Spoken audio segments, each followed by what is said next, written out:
boys and girls. Merry Christmas. Hope you've been nice out there. Hopefully everyone's staying warm. It is cold. It's a cold one.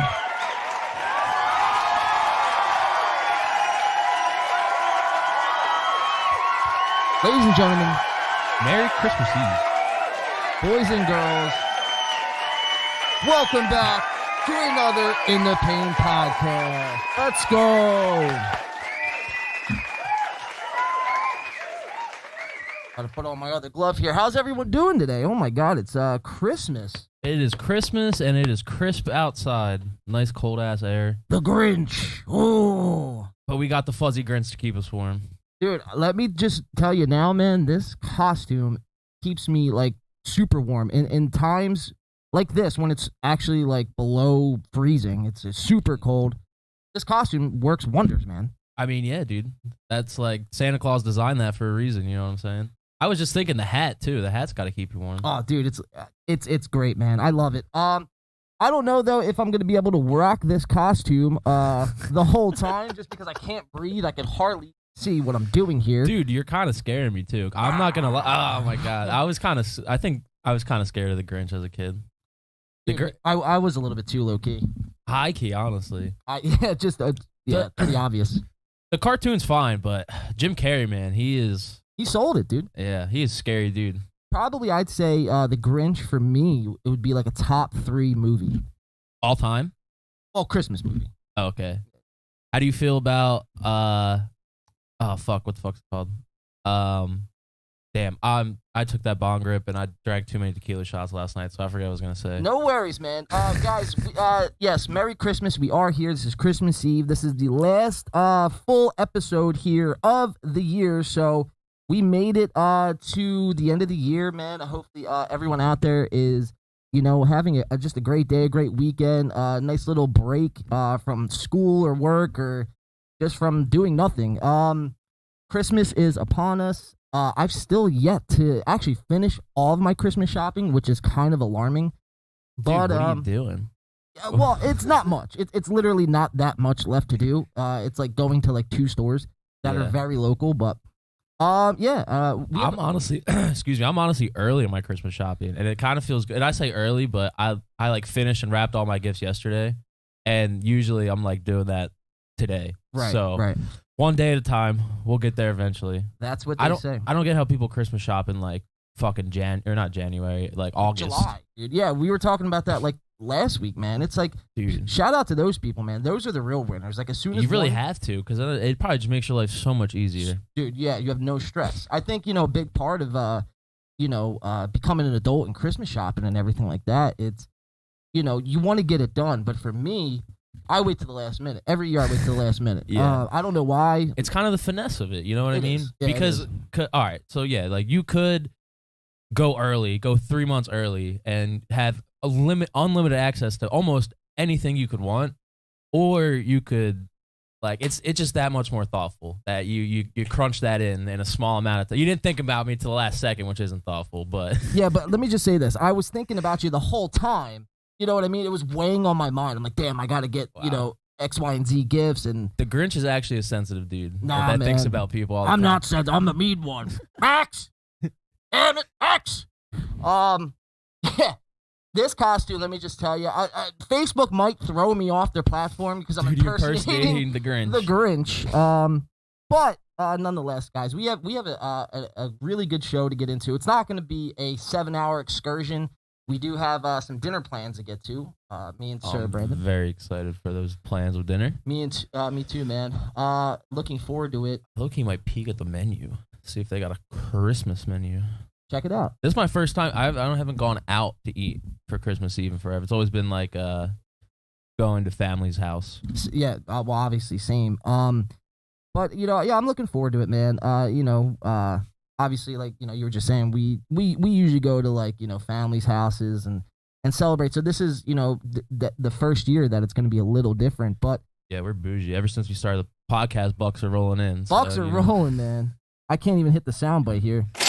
There we go. I got to take the glove off. With your I was gonna say meaty fingers, but they're not. They're furry. Oh yeah, they're furry. I don't know. I feel like now, like if all right, logically, if you break down the Grinchophobia, he's not really that scary. I mean, his face, his eyes are the scariest part, but other than that, he's fuzzy. Like if you like stuffed animals, like the Grinch can't be scary to you. I mean, maybe he can still be, but the Grinch looks like, somebody you would see on like a bad acid trip. I feel like, you know what I mean? Yeah, 100%. Oh, that 100%. How would you feel about talking to the Joker on psychedelics? Talking to the Joker. Talking to the Joker. Please do elaborate on that. Well, like while I'm full blown tripping. Yeah.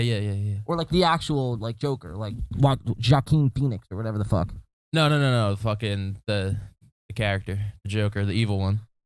Man, that would bug me the fuck out, I think. Dude, Halloween, somebody was tripping mushrooms and somebody was dressed as the Joker talking to the person having a bad trip, and I was like trying to talk him through. Like the Joker was saying sweet words, but he looked like the Joker, and I was like, yo, if I was tripping balls, you'd be the last person I'd want to talk to right now. But props out to him. Props out, man. All the animated characters. Nonetheless, guys, we do have a show to get to today. We have a lot of things transpiring in this. These last 2 weeks before the New Year is kind of a slow week, for all creators across the landscape.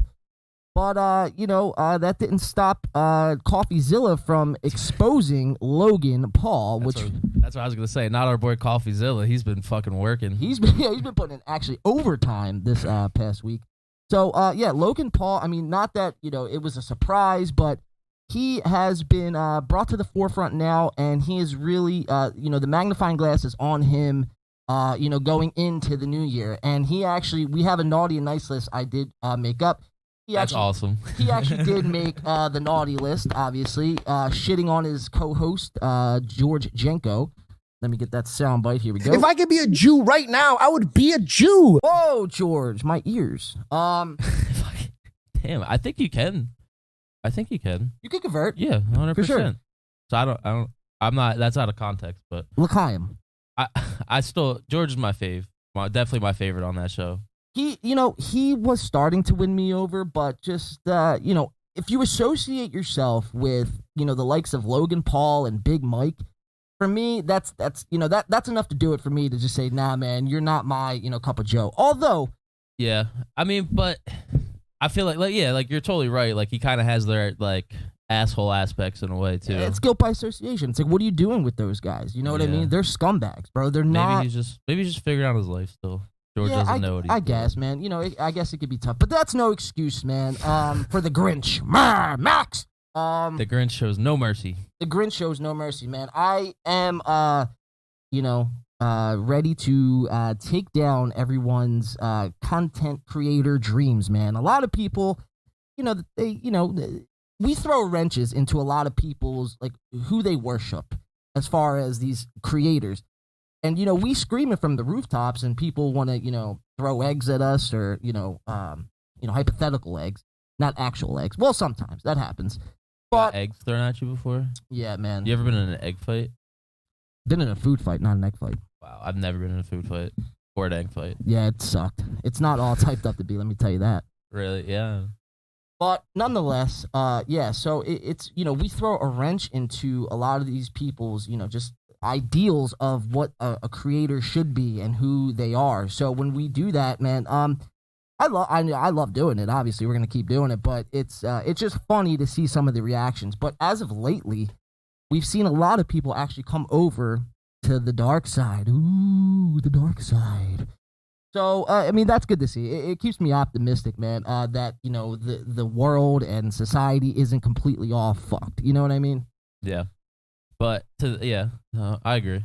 So we have some Logan Paul stuff we're gonna get to. We have Chris Delia making his way back into the headlines, and not by his choice by any means. I mean, obviously, if it was up to him, he would probably he probably wants to fucking off himself right now, and rightfully so. Yes, sorry for the delayed effects. My fingers are just too big here. But Chris D'Elia, we're going to be watching some of that doc. Yeah, I haven't watched any of it yet, so it's going to be new to me. New to my genuine reactions. Let me see. something really quick here. I just think it's funny how he played himself on you know the show You? Yes.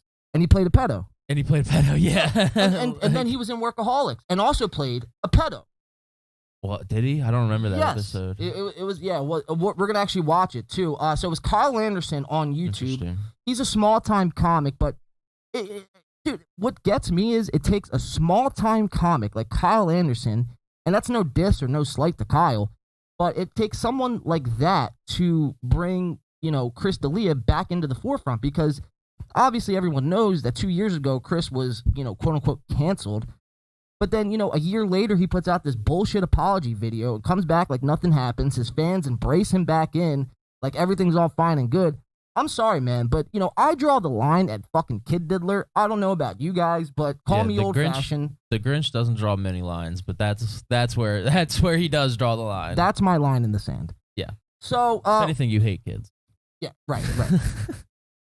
But, wait, fuck. Dude, just keep going. I forget what I'm going to say. I'm fucking up. No worries, dude. I know. I might need to take a shot soon. That's fine. I got the Jim Beam bottle over there, nice and cold, ready to go. You got the eggnog? We should just drink some eggnog. You want to get the eggnog?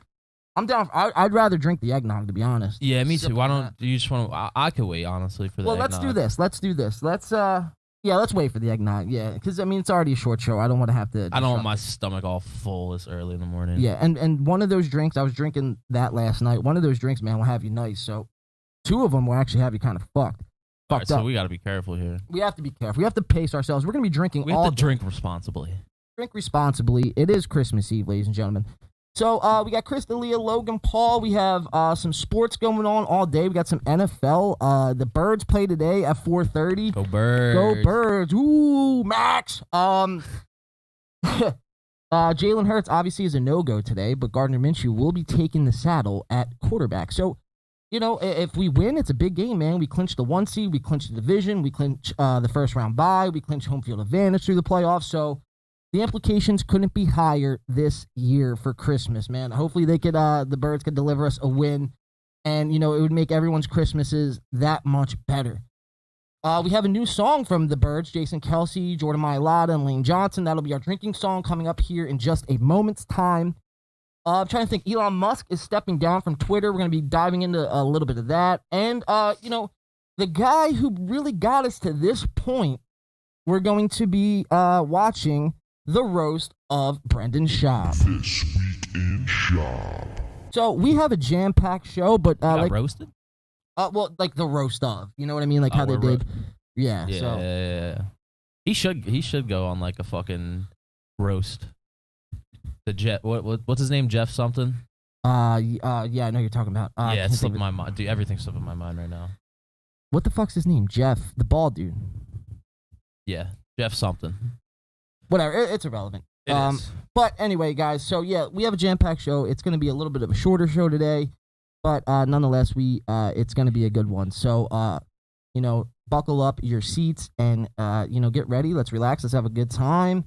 Let's introduce our co-host for today's show. We have sitting in the saddle at the number 2 seat, co-host with the most, Sir Brandon Taylor. What's going on, dude? Yo, what's up? Not too much, How's man. everybody doing? And Merry Christmas to everybody that's saying Merry Christmas in the chat. Love you all. And just spreading a lot of love and holiday cheer today. Trying to recover from the night before. So, by the way, fresh ass fucking sweater, dude. I really like that a lot. This sweater's at least 6 years old. Go to. It hides my nips, so that's all that matters. Looks pretty warm.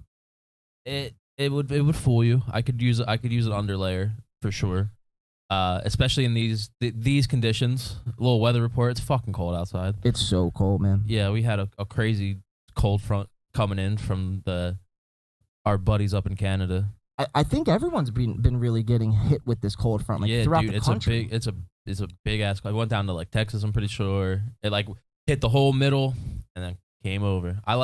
That'd be a cool thing to look on psychedelics. Just fucking weather map. Oh, that would be intense, dude. You would get lost. I think you would probably get lost, dude. You would come out a fucking archaeologist or a paleontologist. Not a. I don't think Meteorologist. There it is. Or How's that air horn hit when you're fucking hung? I'm good, dude. I'm rocking and rolling right now. Recovering fast. I didn't drink too much dark liquor. See, the dark liquor hangover is what kills me. It's weird, bro. My hangovers, they'll just be violent.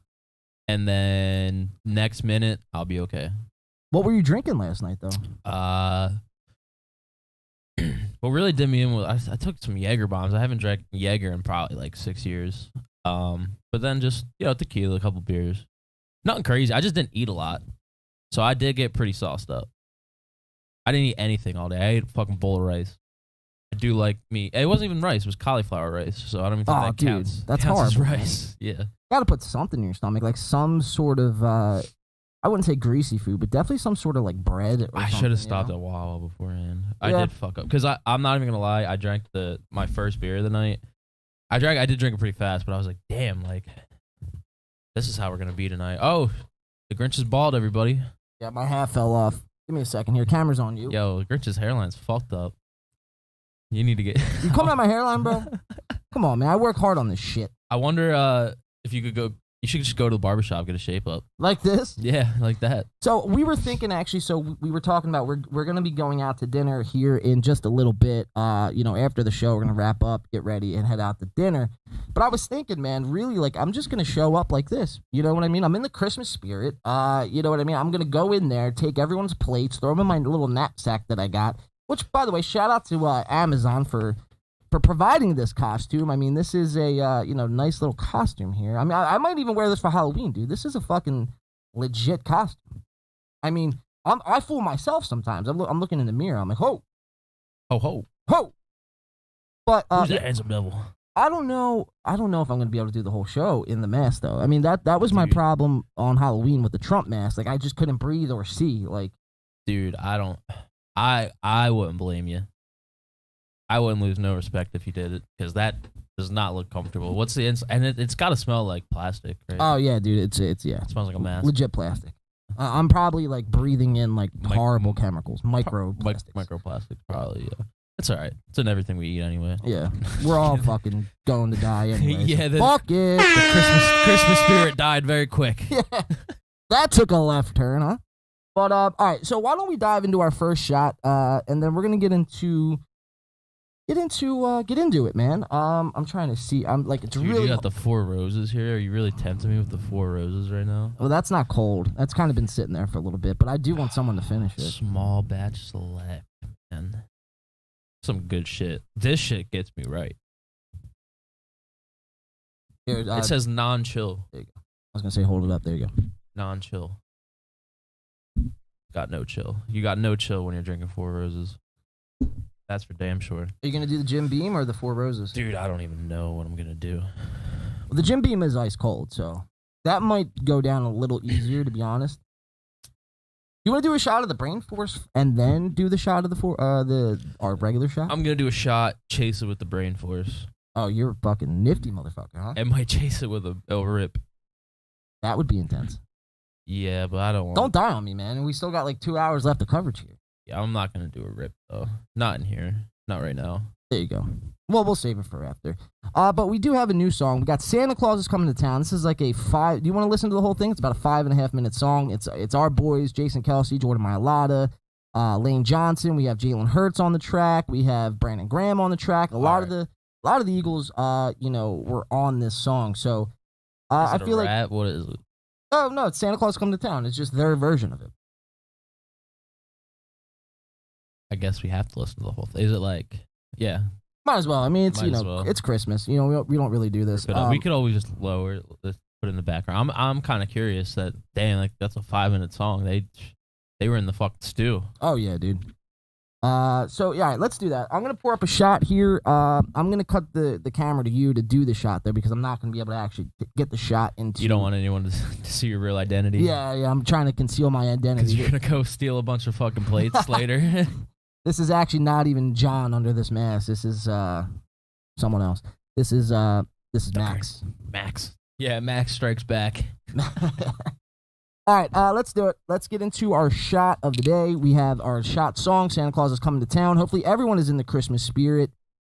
this year. Hopefully everyone's having a great weekend, great week. Hopefully everyone's ready for Christmas tomorrow. And if you're like, Kanye West or some, other people who don't like, the Jews, I guess. So, if you're not celebrating Christmas and you're celebrating Hanukkah and Kwanzaa, Merry Kwanzaa and Happy Hanukkah to everyone. Just everyone have a great holiday. Yeah, take a load off, relax. Take a load off, relax. We have a good show to get into. If you're drinking with us, please don't do what Brandon did last night and drink unresponsibly. I was responsible. Well, you were responsible, but yeah, I guess so.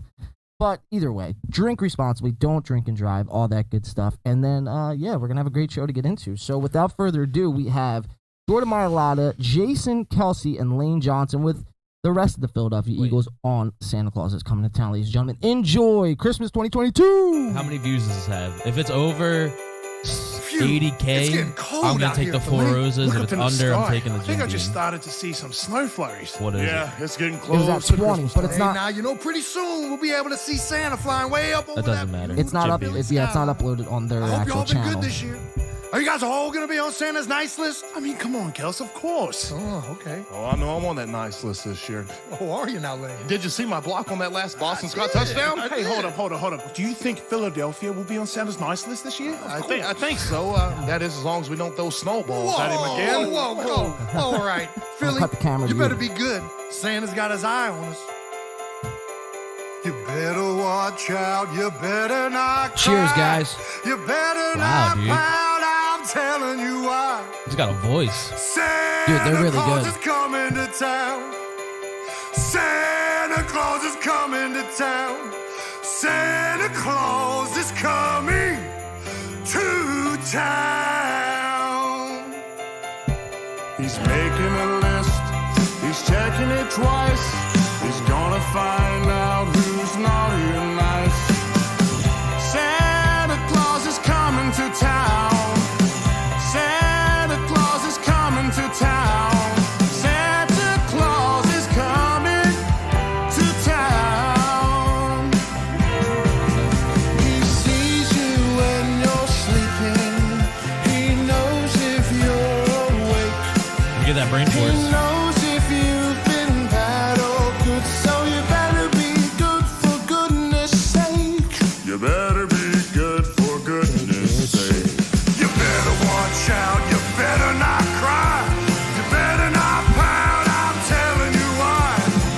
Santa Claus is coming to town. Santa Claus is coming to town. Santa Claus is coming to town.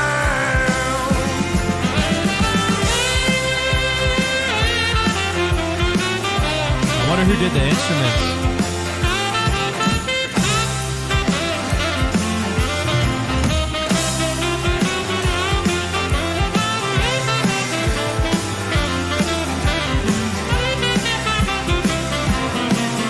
He sees you when you're sleeping. He knows when you're awake. He knows if you've been bad or good. Says you better be good for goodness sake. You better be good for goodness sake. You better watch out. You better not cry. You better not pout. I'm telling you why. Santa Claus is coming to town.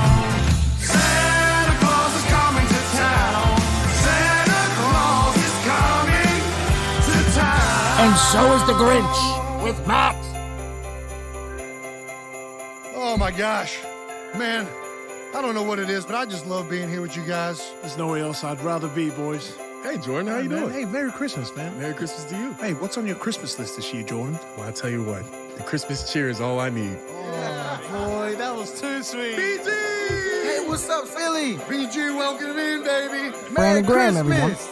Hey, Hassan, Merry Christmas. Hey, Lane. Merry Christmas. You guys sound great. Crikey, it's Merrill. Merry Christmas, mate. Good to see you, Meryl. Hey guys, you sound pretty good. Merry Christmas. Hey, AJ, Merry Christmas, brother. Merry Christmas. I really hope you guys have been watching film instead of just singing the entire week. What's up, Philly? Hey, Jalen. Hey, yo, AJ. What you want for Christmas? Leave me a couple touchdown passes on the tree this year. Man, I'm just saying. Jalen, What do you want for Christmas this year? You know what I want. I want a Super Bowl. Hell yeah, Super Bowl. Merry Christmas, guys. I'm so Love the filled with that attitude. Christmas spirit. I want to wish everyone a Merry Christmas. Even Dallas. Oh, Dallas, what are you talking about? This is about Santa Claus coming to Philly. This is about Santa Claus coming to Old City. It's about him coming to North Philly. And Kensington. At least you can hit the vape through it. Brewerytown. And South Philly. And Point Breeze. And Manningham. Delco. And Northern Living. Fairmount. And Fishtown. Grand Hospital.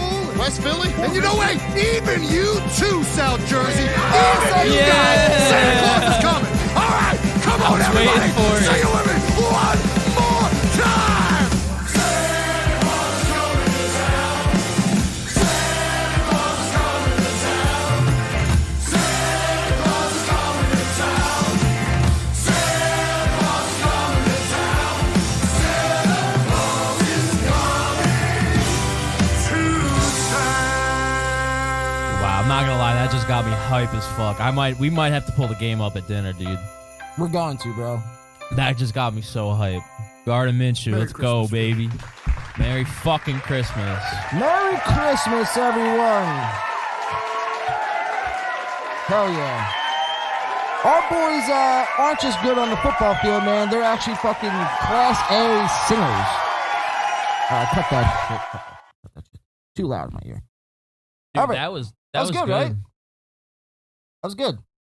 They actually, we've been actually playing some of their songs over the last couple weeks, getting ready for Christmas, man. And They got more music? Not pulled up. I'd have to search it. But they do? No, well, do they have more music? Yeah. Oh, yeah. They put out a whole album, Christmas album. Oh, the Eagles? It's like their offensive line. So, I mean, mainly it was Jason Kelsey, Jordan Mailata, and Lane Johnson. So it was them on, I believe, all of the songs, and then they had a couple guests. Like in that song, they had like The whole team, yeah. pretty much the whole team, yeah. Of everyone, at least that was The boys. The boys. And that just dropped, I guess, yeah. Well, it's been they were dropping like a song every Friday, like starting back like before Thanksgiving, That's so far. Yeah. No, it was good. They crush it, dude. So it makes me want to step up my game. Like, yo, I got to get better at singing, man. Dude, they got some good voices. They do have some pretty stellar voices, so we will be looking forward to that. No coverage here today, though, unfortunately, for the Eagles game. We won't be covering that simultaneously because, like we did say, we are going to be going out for dinner when the Eagles game actually starts. So, but hopefully they do win. Hopefully our boys can pull it out against Dallas. It's Dallas week. It's the biggest week. This is like the Super Bowl. It's unfortunate Gardner Minshew is playing, but nonetheless, man, we've been saying it all year. The Eagles are probably the most well-rounded team where I feel like if, you lost Jalen Hurts, but I don't feel like just because you lose Jalen Hurts, that's necessarily, means you're automatically going to lose. You know what I mean? I feel like the team is so well-rounded. All Gardner Minshew has to do is play mistake-free football and, just not turn over the ball. Really, I would say get Miles Sanders involved early, establish the run, slow down the game a little bit. And, anything's possible, man. Anything's possible. Dallas doesn't scare me that much. Dak Prescott is flaky as fuck. They have a stellar running game. They have one of the best running games in the league, without a doubt. But other than that, outside of that, they don't really scare me. I don't know if you have any thoughts on that. I was just going to say it might be better that Minshew's in because, they got less film to study on him, Right. He could be practicing some different shit than he's been, like what they got film on him. So you never know. You never know, man. So 4:30 p.m. Eastern time, we will be indulging ourselves in some NFL football. What do they usually say, John? Good teams find a way to win. Bad teams find a way to lose, man. I didn't coin that phrase though. That's a shout out to my dad with that one. Which, by the way, happy birthday to my dad. Yesterday was his birthday. Yeah, happy birthday, Big John. So happy birthday to him. I liked Dawn posted pictures of him. There's one of him gardening. He did not look happy. I didn't see those, really? Yeah. That's hilarious. Yeah, man. So let's move on from that. This mask is starting to really get hot, and it's a kind of like... Take it off, dude. I feel like you're about to faint, bro. I can't even tell if you're looking at me or not. I'm looking at you now. Or am I? Dude, it looks like you're looking over there at the lizard. I'm just, the whole time, just staring at the lizard, like addressing the lizard on the show. Imagine that. I might break the lizard out, brother. Oh, go ahead. Oh, maybe on break. I'll see the product because she was just shedding, so like I don't know fuck with it, but she should almost be done. My goal was to try to at least get through the Liver King. So we have the Liver King coming up here. He's still relevant, bro. I didn't even know. Well, I mean, after the debacle of him getting did he like put out an apology? Like, what was his statement? Oh yeah, dude. Yeah, so we covered that like 3 weeks ago on the show. He put out an apology video. It was very, very disingenuous, to say the least. And that's coming from someone like the Grinch. So that's I mean, hilarious. that should tell you something. But he's doubling down as of recently and saying he doesn't do steroids. Well, no, it's come out that there's no way of getting around it. Like even if he tried to lie, like it's in text. It's in text and emails of like how much he was taking. Dude, the guy was taking $12,000 worth of steroids a month. Sheesh. What's that break down to? That's like fucking. It's like $3,000 a week. Oh my god, dude. It's a lot of roids, man. That's all you need? $12,000 a week? For how long? Do we know? So it was speculated. That can't be healthy, dude. No, not healthy at all, dude. Like, now that he was caught, dude, I've actually been saying that we actually want to watch out for his mental well-being because, with steroids and, the way it affects your brain, he might be on, we should make him, he's on suicide watch is what I'm trying to say. Dude, regardless, like, if this didn't happen or not, like that much steroids just gotta fuck with you. That's what I'm saying. Maybe he should just, dude. I would respect him if he came out as a steroid king, because that's a lot. That's a lot of drugs for your body. Just lean into the steroid fucking shtick. I don't care. Yeah. Like just be yourself, dude. You know what I mean? Well, that's the thing. Don't be eating bull testicles. If you really, I feel like you don't. I feel like he does not eat bull testicles on a daily basis. Like why do you need like? I guess you still need protein if you're taking steroids, I guess, but well, it came out in that email that he was actually like the diet regimen that he was on and the steroids that he was taking, so yeah, he was actually eating a lot of this raw fucking. I don't know if it was bull testicles every day, but it was definitely like raw fucking steaks and other. He was like eating that. raw shit. Oh yeah. That's got to boost your testosterone like crazy, though. Sure. That with coupled with the steroids. Well, and that's the thing, dude. We were saying, and I've been saying too, like, it's not a problem that you're taking steroids. That's not the issue. If you want to take steroids, go ahead and take steroids. Your own problems, your own issue. It's your family's problem now. It's whatever. But the fact that you lie and you have a business strategy behind it, you know what I mean? So it's like I'm saying I don't, whatever. Dude, whatever it's just like everybody else, bro. They're just trying to get money from people. Trying to get money and scamming people, bro. And that's the thing. And, dude, and some of these people are just giant scam artists. Exactly. And like Logan Paul, bro. Like Logan Paul is right. And people can't see, past their fucking nose on their face. And when we come along and call this shit out, it's like, a huge issue. Like, we're the bad guys. It's like... Well, you are the Grinch. Oh, well, yeah, there it is. But what else? What am I going to do? Yeah. At least our boy Chris, I don't think he's a scam artist. He's just a pedophile. He's just a weird. There's no better, but yeah, but even I mean, it's like tomato at that point. Yeah. But again, he's another liar. It's like just fucking. I mean, I get you gotta lie about that. I mean, don't do it at all. I'm not advocating for it, but it's like, again, just another liar. And people want to come along and you're a hater and you're jealous and go off into your mom's basement and kill yourself. It's like, you have bigger problems than I actually thought of, man. Like, if you're going to sit there and white knight for somebody like Chris Delia, that's fucking sick. I mean, that there might actually be something wrong with you. You might want to go get that clinically checked out. I mean, that's not good. Yeah, it's kind of crazy. I don't know, man. So I guess talking about the Liver King, let's get into what the Liver King has been up to. I do have something specifically for you, though, that I wanted to pull up before the Liver King, but we'll do the Liver King since we were just... Is that what's on the screen right now? Yes, but we'll dive into that. Who posted that? I'll save it. Oh, come on, man. I'm going to save it. My mouth is watering. I know, you're salivating over there. See it? I haven't talked about that topic in a good amount of time. I can't see my fucking notes here. Hold on. Where she blow? Sorry, guys. Bear with me for a second. It's very hard to see in this costume. Did I even pull it up? I'm pretty sure I pulled it up. Not there. Come on. That's Mr. Tate. That's Mr. Schaub.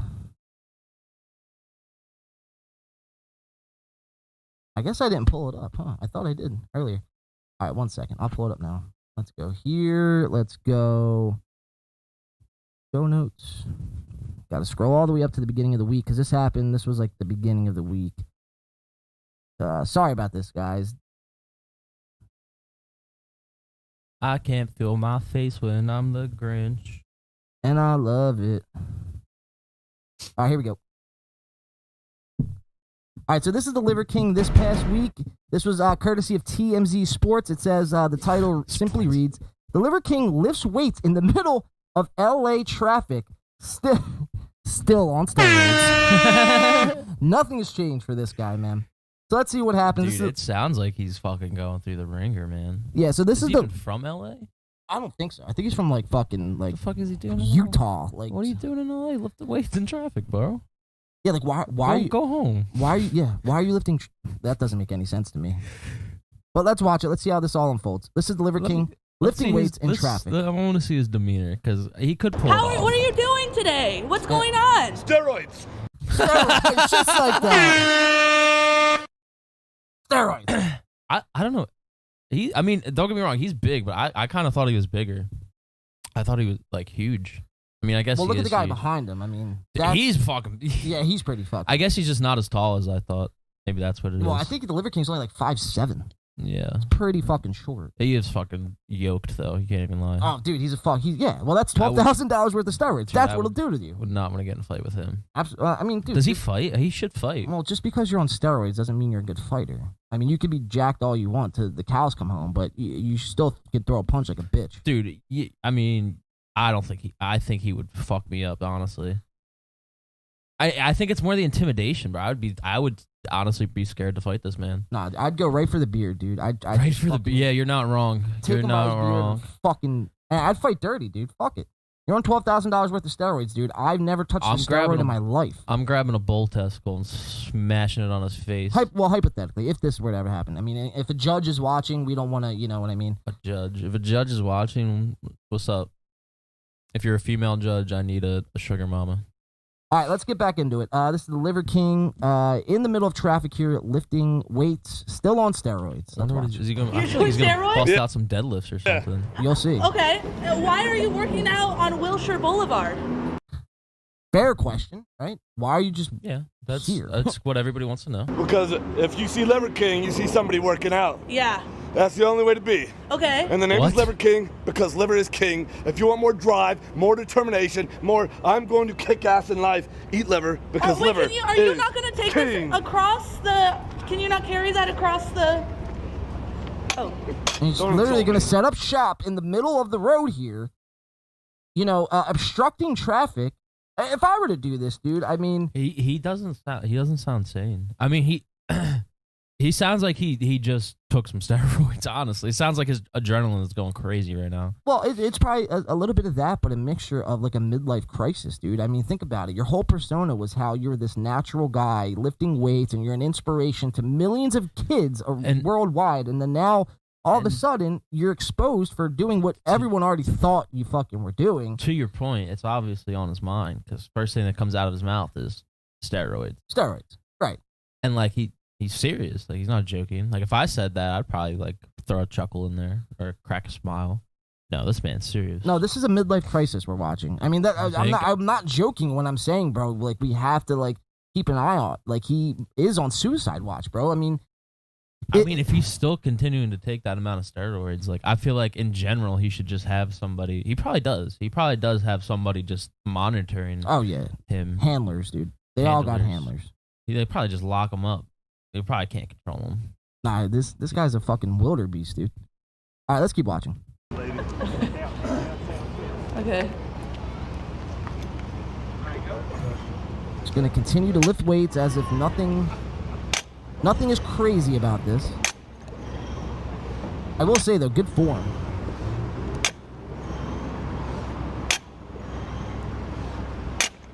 I mean, how insane. Look at this guy. I mean, in his van, he's like, what the fuck? Is that Liver King? Nah, dude, people in LA are just used to this shit. Yo, yeah, this is like a fucking Tuesday for them. Liver is king. Yeah, boy. Yeah, boy. Yeah, boy.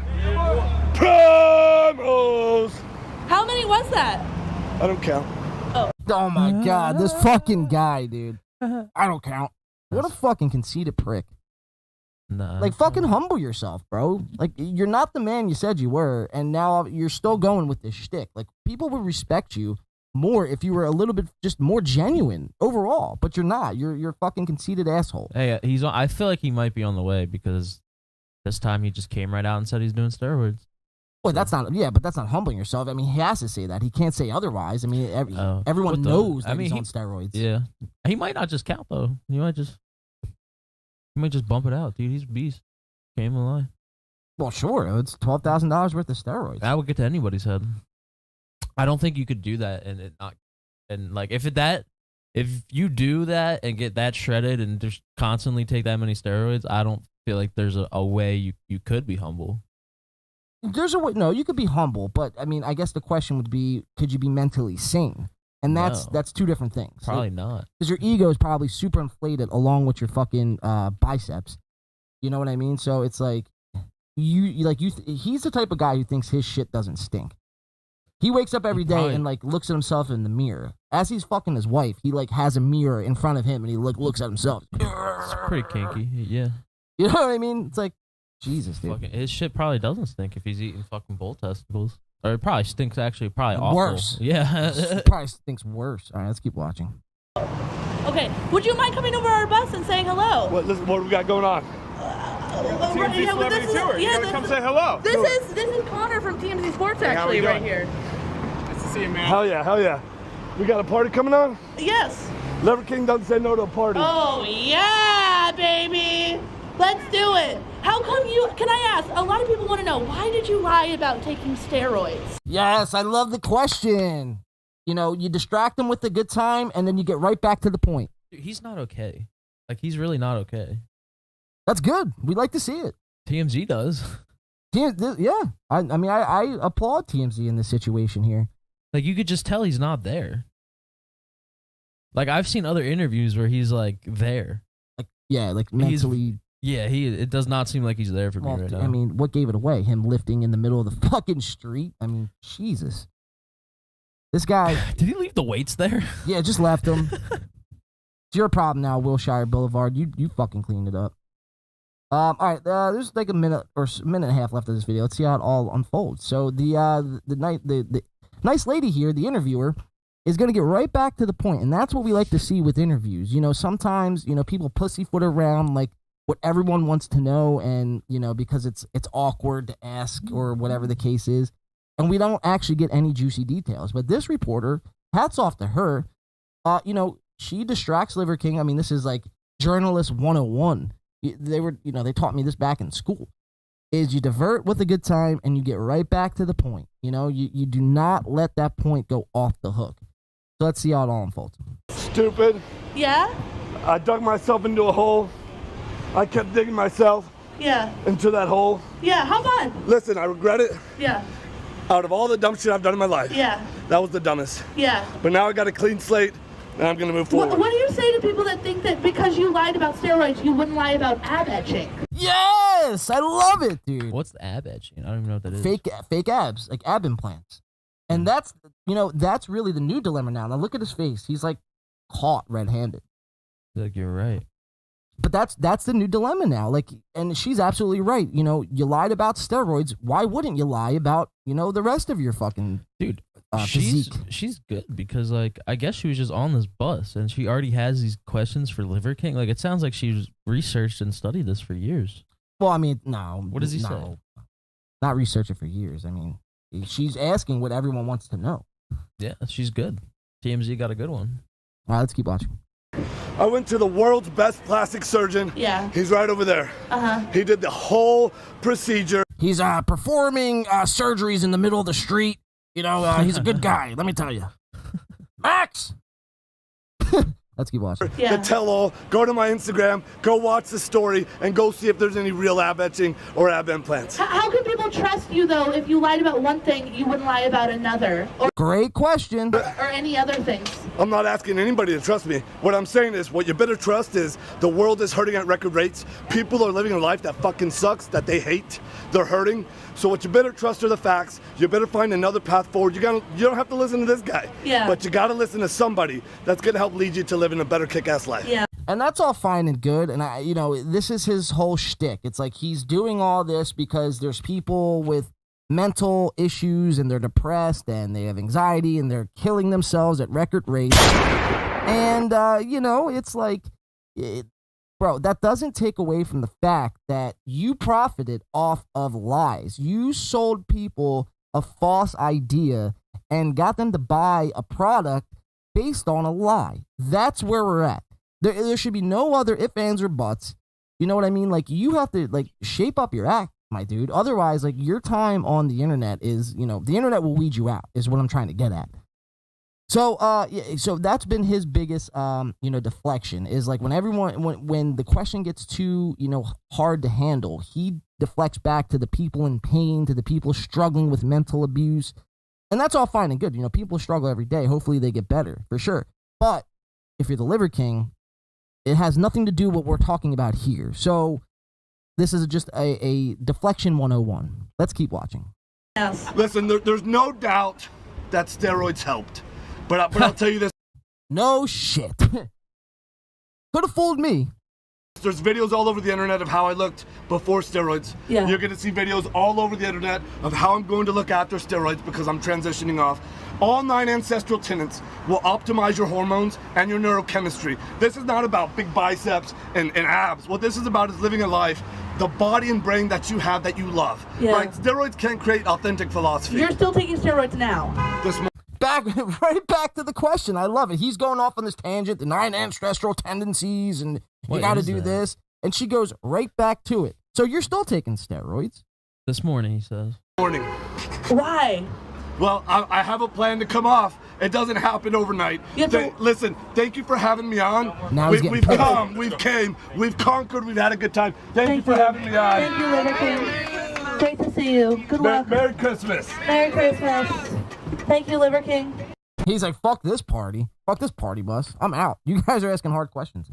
He actually I felt like he handled that pretty decent, not gonna lie. Well, she was a hard question asker, too. Yeah, no, for sure. She was a hard questioner, but still, I mean, it's not a good look for Liver King there. Good old Liver King. But yeah, so that's the new thing now with Liver King is he went on the Andrew Schultz podcast and announced it there. But the announcement was that he was going to be transitioning from the steroids to being on no steroids. Now, Brandon, what I would pose the question to you, being a betting man, do you see the liver? If you had to bet, do you see the Liver King actually going all natty, or do you actually see him continuing on steroids but telling the world, "I'm all natty"? What would you venture to bet? I guess. I don't know. I would say he has to. I don't know, man. Like, yeah. I feel like you could tell. Like, there's like, because I've seen videos of people like saying like there's no way he's not on steroids, like just because like you could tell because of like how their body looks or whatever. But I don't know, I feel like he has to get off steroids just for his mental well-being. I don't know what he was talking about where like steroids help your mind. Oh, that's what he was saying. He's saying steroids don't help your mind, right? Well, you're saying, yeah, the 9 ancestral tendencies is what actually helps your mind and not the steroids. But what I'm asking is, do you think he's actually going to get off steroids, or do you think he's just going to, continue on them and lie and say that he's off them? Eventually. I feel like he's either going to get off of them or he's going to die eventually. So, just like everybody else.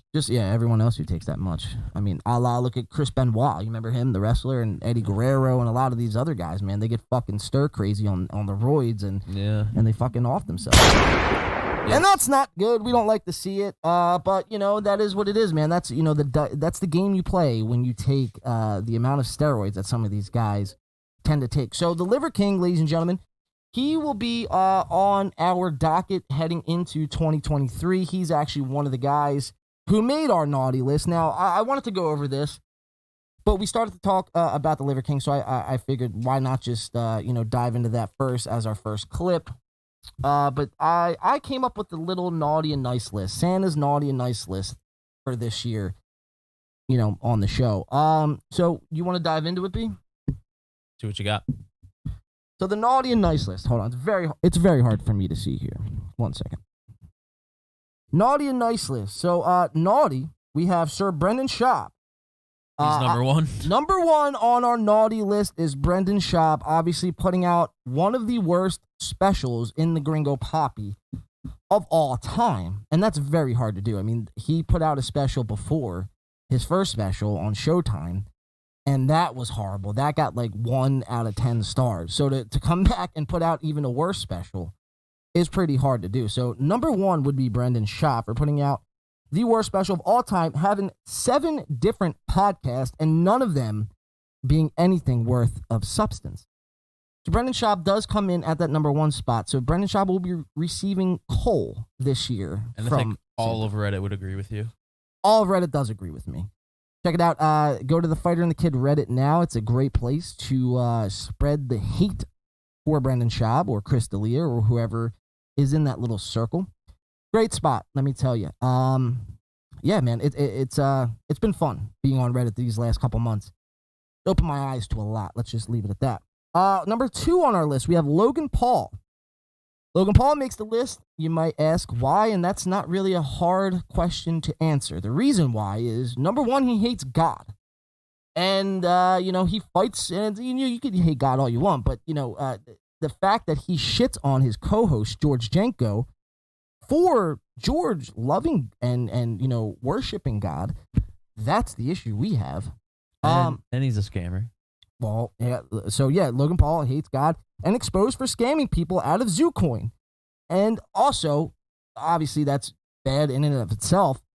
But also, Logan Paul, when there's ever any issues, man. I mean, we watched it. I think it was 2 weeks ago on the show. Logan Paul, he wasn't sharp on the show, and he went on and blamed his problems.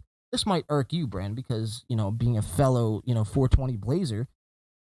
Logan Paul blames all his problems in his life currently on weed. If he's, not doing well on a podcast, or, he's just, whatever the case is, any problem in his life right now, he's blaming it on the weed. Smoke weed every day. And to that, man, I say, if you're blaming your issues and problems on weed, man, you ought to be checked out. You know what I mean? Weed isn't your problem, dude. You're your problem. So, Logan Paul comes in at that number 2 spot on the Grinch's naughty list. We have Brian Callan. Brian Callan on the naughty list at number 3 for being a rapist, a liar, and associates himself with Brendan Schaub. Obviously, we don't like any of those scenarios. Number 4, we have Steven Crowder. Steven Crowder being our number 4 guy here. Steven Crowder is not funny. He's potentially in a scam right now, scamming people out of Mud Club. Obviously, we all watched last week. He and the Blaze TV are going to be parting ways. And the Mud Club, he's trying to get off the ground and find a new home for the Mud Club. And it's a whole fucking catastrophe right now. So Steven Crowder is somebody we're going to be keeping a close eye on coming in 2023. And last but certainly not least, we have Chris Delia. Now, Chris, we haven't covered much of Chris Delia on the show, but obviously, as many people know, Chris Delia is another kid diddler, allegedly. Don't sue us, Chris, you fucking bitch. Chris, likes to fool around with kids, and, really that's, like I said in the beginning of the show, that's where I draw the line. Kid diddling. So Chris D'Elia coming in at number 5. So those are 5 naughty list contendees, or whatever you would say there. You want to hear the good list? Yeah. Who made the good list? All right. So we have best for last. Let's see. Nice list. We have 2. Only 2 this year. Wow. You guys have been fucking bad. We have Sir Alex Jones. I'm kind of retarded. Alex Jones, obviously, goes where most podcast hosts and most radio hosts will not go. He is the most censored man on the internet, but yet still continues to put out the most, I would say, epic interviews on the internet. He has his own website. He's able to do his own thing. And for that, we get a lot of good premium content. And just, not for nothing, man, he just tries to put out a message of, love thy neighbor, essentially. It's, people could get lost in the weeds with this whole right-left fucking, paradigm. But Alex is a man who just wants to expose corruption, in my opinion. So Alex Jones comes in at number 1. And number 2, we have Sir Elon Musk. Now, despite what you might think about Elon being a shill or controlled opposition, Elon Musk, did buy Twitter and did a lot of good, man. With that, he kind of shaped the rules a little different. The TOS, obviously, he reinstated Trump, which was a big thing. Now he didn't reinstate Alex Jones, so that's kind of a bad thing. But overall, I mean, for someone to spend $44 billion on a passion project, like, this isn't even like his full-time thing. He likes building rockets and cars. I mean, he's not a fucking social media guy. You know what I mean? Like, he's not going to be a CEO of a social media company. At least we didn't think so. And for him to do that, and for him to do a little bit of good on the time that he was the CEO of Twitter, I think that he deserves that number 2 spot. Did I miss anyone, you think, B, or did I leave anyone out? No, I think that's pretty good. Yeah. Any comments, concerns, or any grievances you want to air with that list, or you think that's pretty fair? No, that's pretty fair. I agree with it. Word. All right. 100%. So that's our naughty and nice list, guys. Give it up for the Grinch's naughty and nice list.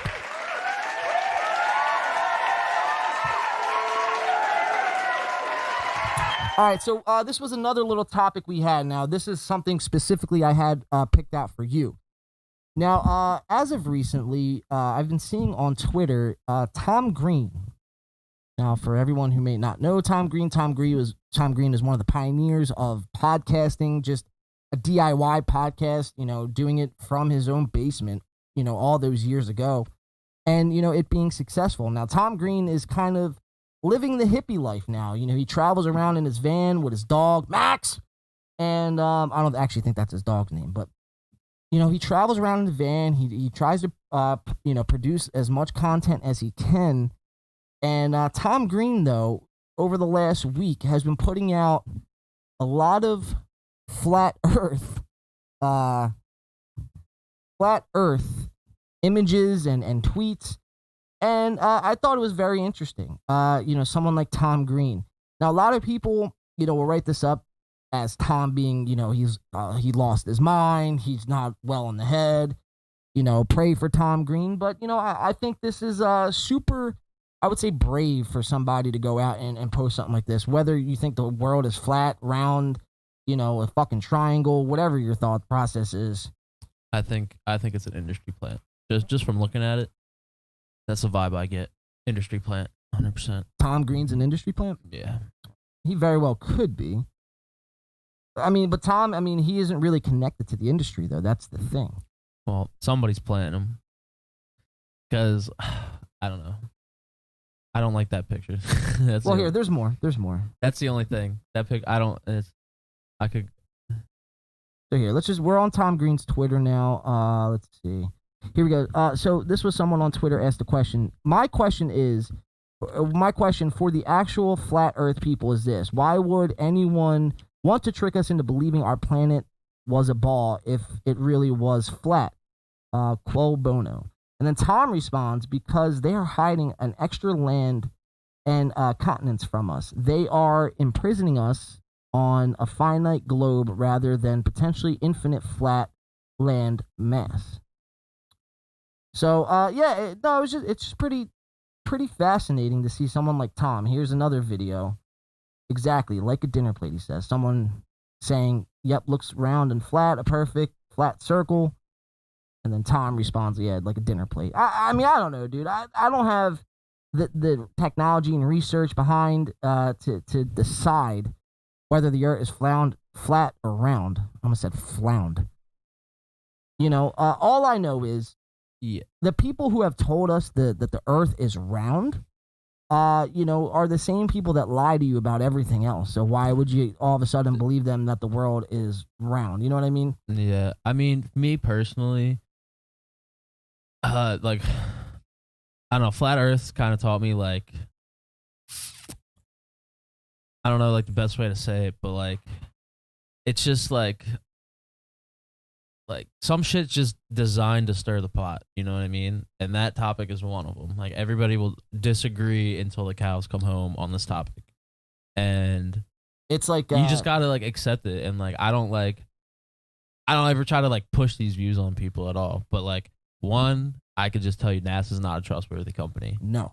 Or I would agree with you. Organization. And that's really all. That's my main thing. I don't like NASA. Like, that's my main thing with Flat Earth. And I don't like people that, like, put this shit out there because there's just, like, so much disagreement and, like, so much, like, misinformation, like, from, like, just this little, like, topic itself is just, like, crazy. You know what I mean? Well, everyone with this specific topic has to have an opinion. It's like the abortion topic, you know? Everybody does have an opinion, and it's, like, it's fine, but it's just, like, not productive to talk about with people usually. You know what I mean? Well, yeah, because there's really there's no finding middle ground. It's either you believe the Earth is round, or you believe the Earth is flat. And to which I guess there's middle ground, because I don't believe it's round or flat. Honestly, I believe we have no fucking idea. Exactly. Well, that's kind of where I'm at with it. You know. Yeah. And, to the great Eddie Bravo, as long as you're not, he would always say, as long as you're not married to the ball, you could kind of just go from there. He does the same thing. He doesn't necessarily push the flat earth idea on you, but, for you to just, openly accept that, the earth is round, I think, is a bigger issue than people thinking the world is flat, if that makes sense. I mean, yeah, but then again, it's not like these people, like, chose to believe it. Like, it's like you go into a classroom and there's just fucking globes everywhere. Well, sure, the indoctrination is strong, man. Yeah, so it's like, it's like you can't get mad at these people or, like, be like, oh my god, these people are so stupid. Like, no, it's just an open mind way of thinking, and, like, some people just can't. It's like some people's, like, core belief about where they live. Sure. And it's just kind of rattling. I mean, it's really not, if you think, like, I don't think it's whether the earth is round or flat, it doesn't make a fucking difference in my daily life. Exactly. And that's what I was just going to say, man. That's kind of where I'm at with it, especially as of recent time. Now listen, it's fun to have the debate. And it's fun to look into some of the information that is provided. Definitely go do your research, because it's just very interesting. It's an interesting topic. But to completely write it off, I think is it's disingenuous in and of itself. The thing is, you also do have to, like, when you're doing research on shit like this, you have to look at where you're getting your information from, because, like, if you just go on the Flat Earth website is a straight CIA fucking yeah. So but that's the thing, but you said it. It's like, it doesn't affect us on a daily basis, and nor could we, change anything about it. So there's no point in getting upset over it and worked up. And that's kind of where I'm at with it, especially as of recent. You know what I mean? But the one picture he posted, I disagree with. Like the first one you showed me, just because it directly goes against what he said, because he said they're hiding land from us, and, like, the one picture depicted basically did you see that shit with the fucking Patriots fan and the girl Raiders fan, the lady screaming at him? Yeah. He's getting tickets and shit now to the next Patriots game. That's pretty gangster. Yeah. This video right here on screen. Yeah, that was crazy, dude. Fucking Karen. And then they hug afterwards. Well, I thought that was cringy. What were you saying about the picture kind of, goes against his argument? Trying to find it now. I mean, it doesn't go. It's just a picture, you know what I mean? But, like, he said infinite land masses and, like, they're hiding land from us, but that picture just depicted, like, our globe and all, like, our continents on a flat mass, like, floating in space.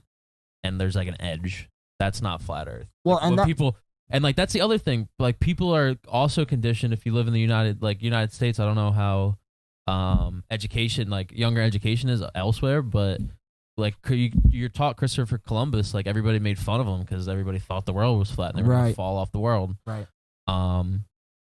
Which is probably not even true. Like that, they probably didn't even have that argument back in the day because I don't know. Yeah, that picture right there. Like that's not a good depiction of flat Earth in my opinion. Well, when people talk about, people who, believe to their core that the Earth is round, this is the image that they pull up and they say, "Oh, you think exactly." This is exactly like what Right. pops up in their head. Like, dude, you're stupid. Like Right. we figured this. You're not gonna fall off the Earth. Right. And like floating in space too. Like it's a planet. Like I don't totally agree with that. But like I said, it is just a picture, and that's what I mean. Like I feel like this picture was just to grab people's attention. I don't feel like this post was made to spread any knowledge, in my opinion. Yeah, I think more so less. I think you're right on that, and I think more so that it has to do with him just kind of coming out as a flat earther and kind of taking a stance. Yeah. Now, what is the motive? What is the angle behind that? I don't know. Yeah, I don't know either. That's the question. Now, could it be stir the pot? Probably to stir the pot? Could it be a plant? But like or could it just be to spread information?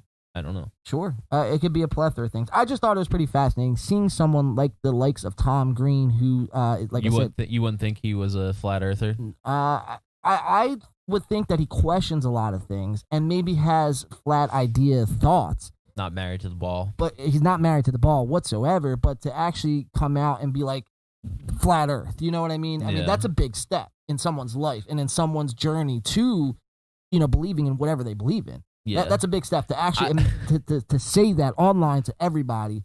I actually think it's pretty funny. I think there's like stages of being a flat earther. Like when you first find out and like all right, so you hear about it first. The seed gets planted. You're like, no fucking way. Yeah. You immediately write it off. Yeah. And then like you forget about it and then come back and like once you realize like okay, this there might be onto something here and like start researching it. You start like. You get like this, you're like, oh my god, I gotta tell everybody. It's like when you like first like take psychedelics, you're like, everybody needs to try this. Exactly. Like, so I'm not gonna be further from the truth. Everyone's gotta find, you know what I mean? Yeah. You gotta find your way there on your own. So, and then I guess I don't know. I guess you just work in the stage I'm at now, where it's like this isn't like news to me. Like this doesn't, you know what I mean? I'm exposed to these ideas already. I was taking a shot there. Dude, how much funnier do you think the Grinch, like the movie, would be if he actually was just like a fucking avid like drunk? Well, I think he was. I just think they couldn't show that in a kid's movie, They should. He's up in a cave. He hates Christmas. I mean, that's super fucking drunk vibe, if you ask me. Are you all right there? I'm trying to fucking advertise Brain Force. You have a lot on your plate over there. You got the bong, you got a couple bottles, some glasses, the reindeer. Here, show the reindeer fucking helmet over there.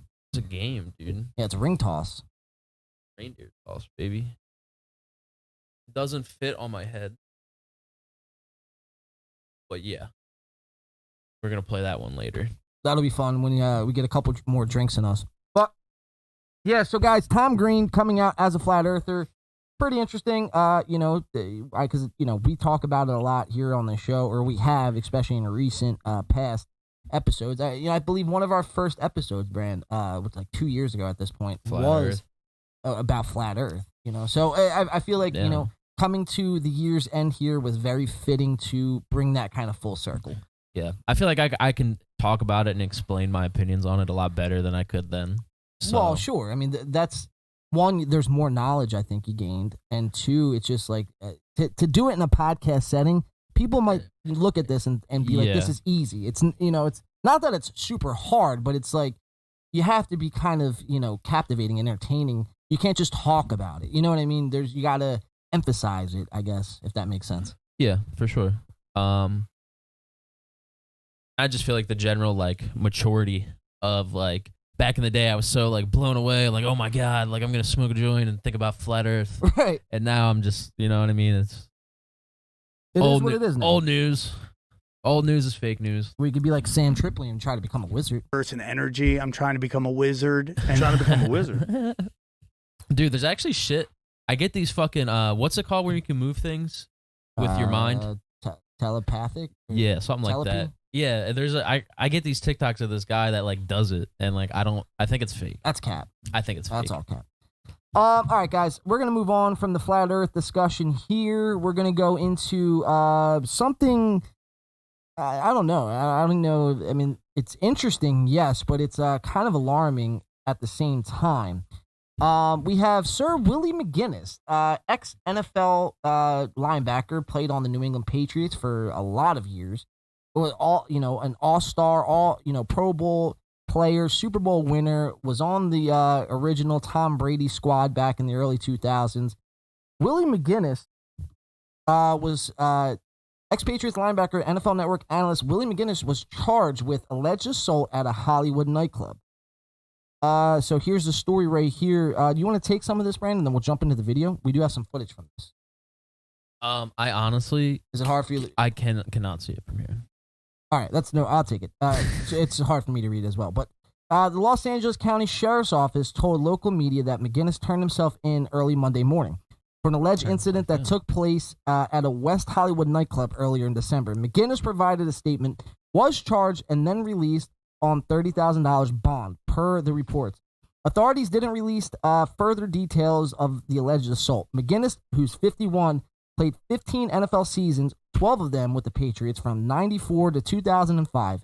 He made 2 Pro Bowls and won 3 Super Bowls with the New England Patriots before finishing his career with the Cleveland Browns. Since retiring from football, McGinest has worked as an NFL analyst on Fox and the NFL Network.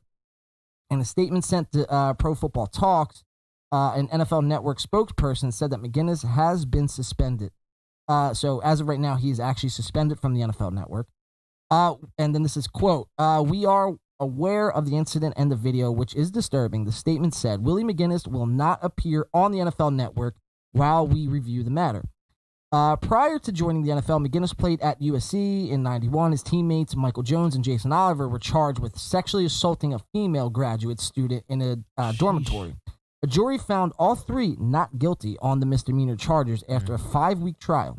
They were guilty, probably. Jurors didn't believe the accuser's account, and there was no corroboration from other witnesses, according to the Los Angeles Times. The Patriots selected McGinest with the 4th pick in 94. McGinest is scheduled to appear in court on Wednesday. So it looks like he did already appear in court. It's crazy he turned himself in. Yeah, so he turned himself in, and so now we actually have footage from the incident here. We're gonna let me see this. Oh, TMZ Sports is on it, dude. On it, dude. I love it, dude. Shout out to TMZ Sports. This show would be a lot harder to do without a lot of TMZ's reports here. So this is Willie McGinest at the nightclub a couple weeks back. Him getting into a fight. Let's see how it all unfolds.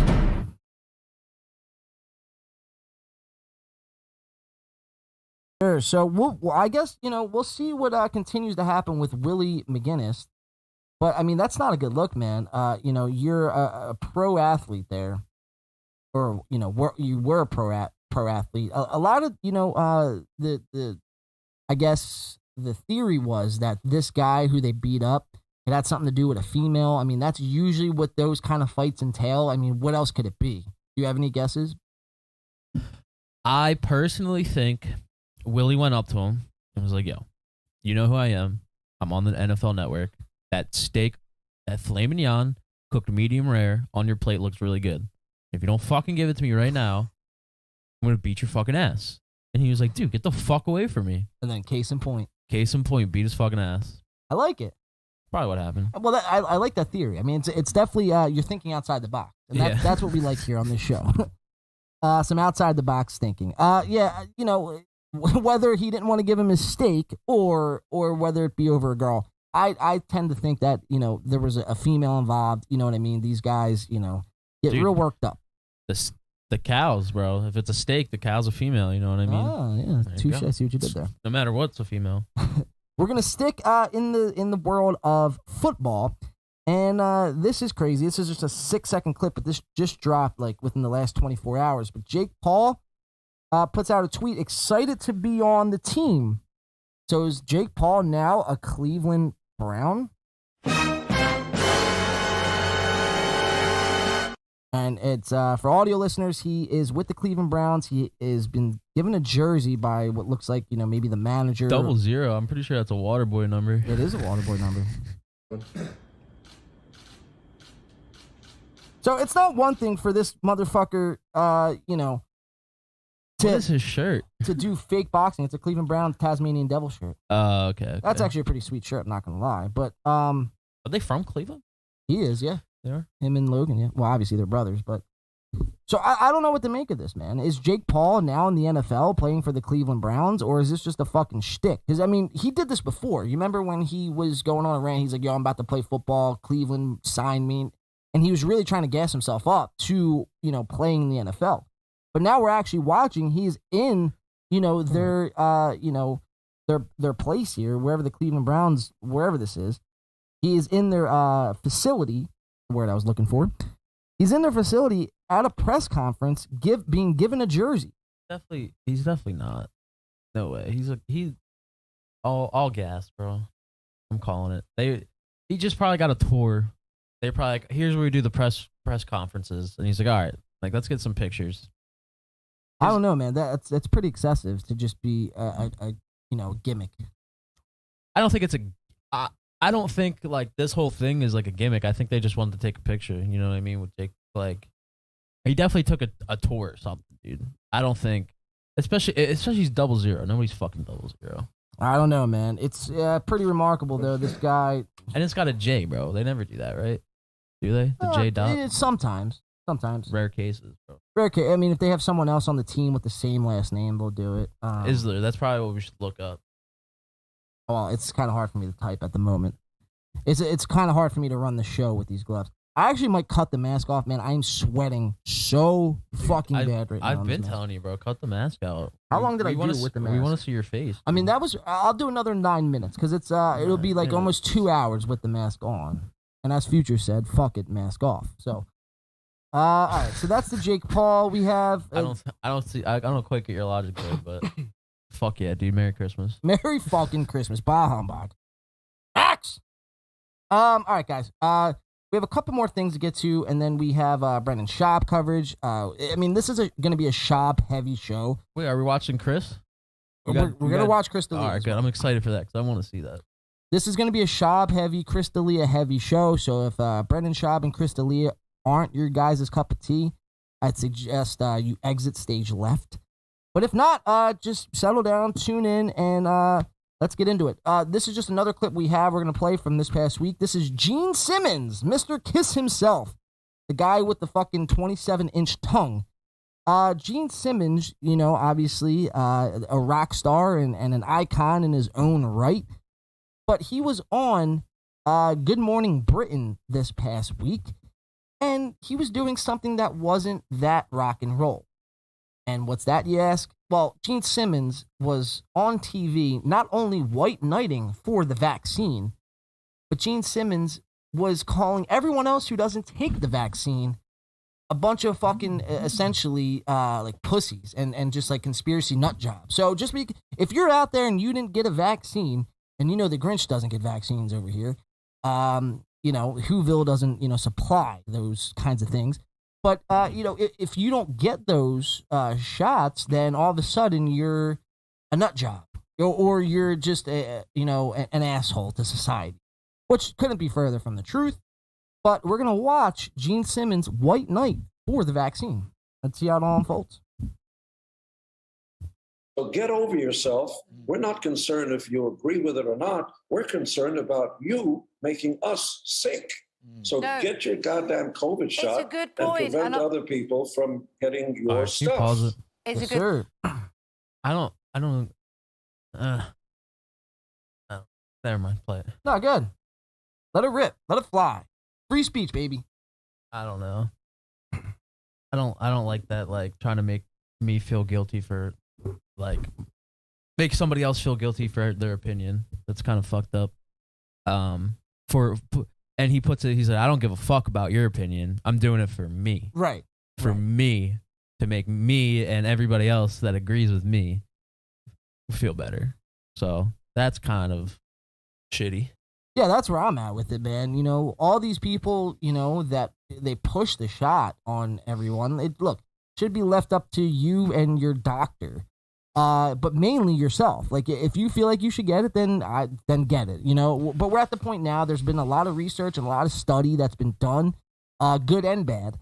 So you know, you shouldn't have somebody like this. This is my problem with it: is when you have celebrities going on national TV and trying to make you feel like a piece of shit because you didn't do something that they want you to do. And it's like, my guy. But it's so ass backwards because, like, anybody that, like, not anybody, but not, like, a good majority of people that disagree with the vaccine probably don't also watch the news. So, like... Well, true. Yeah. Right now, like, he's really just... See, I think he's just pushing an agenda at this point because, like, like...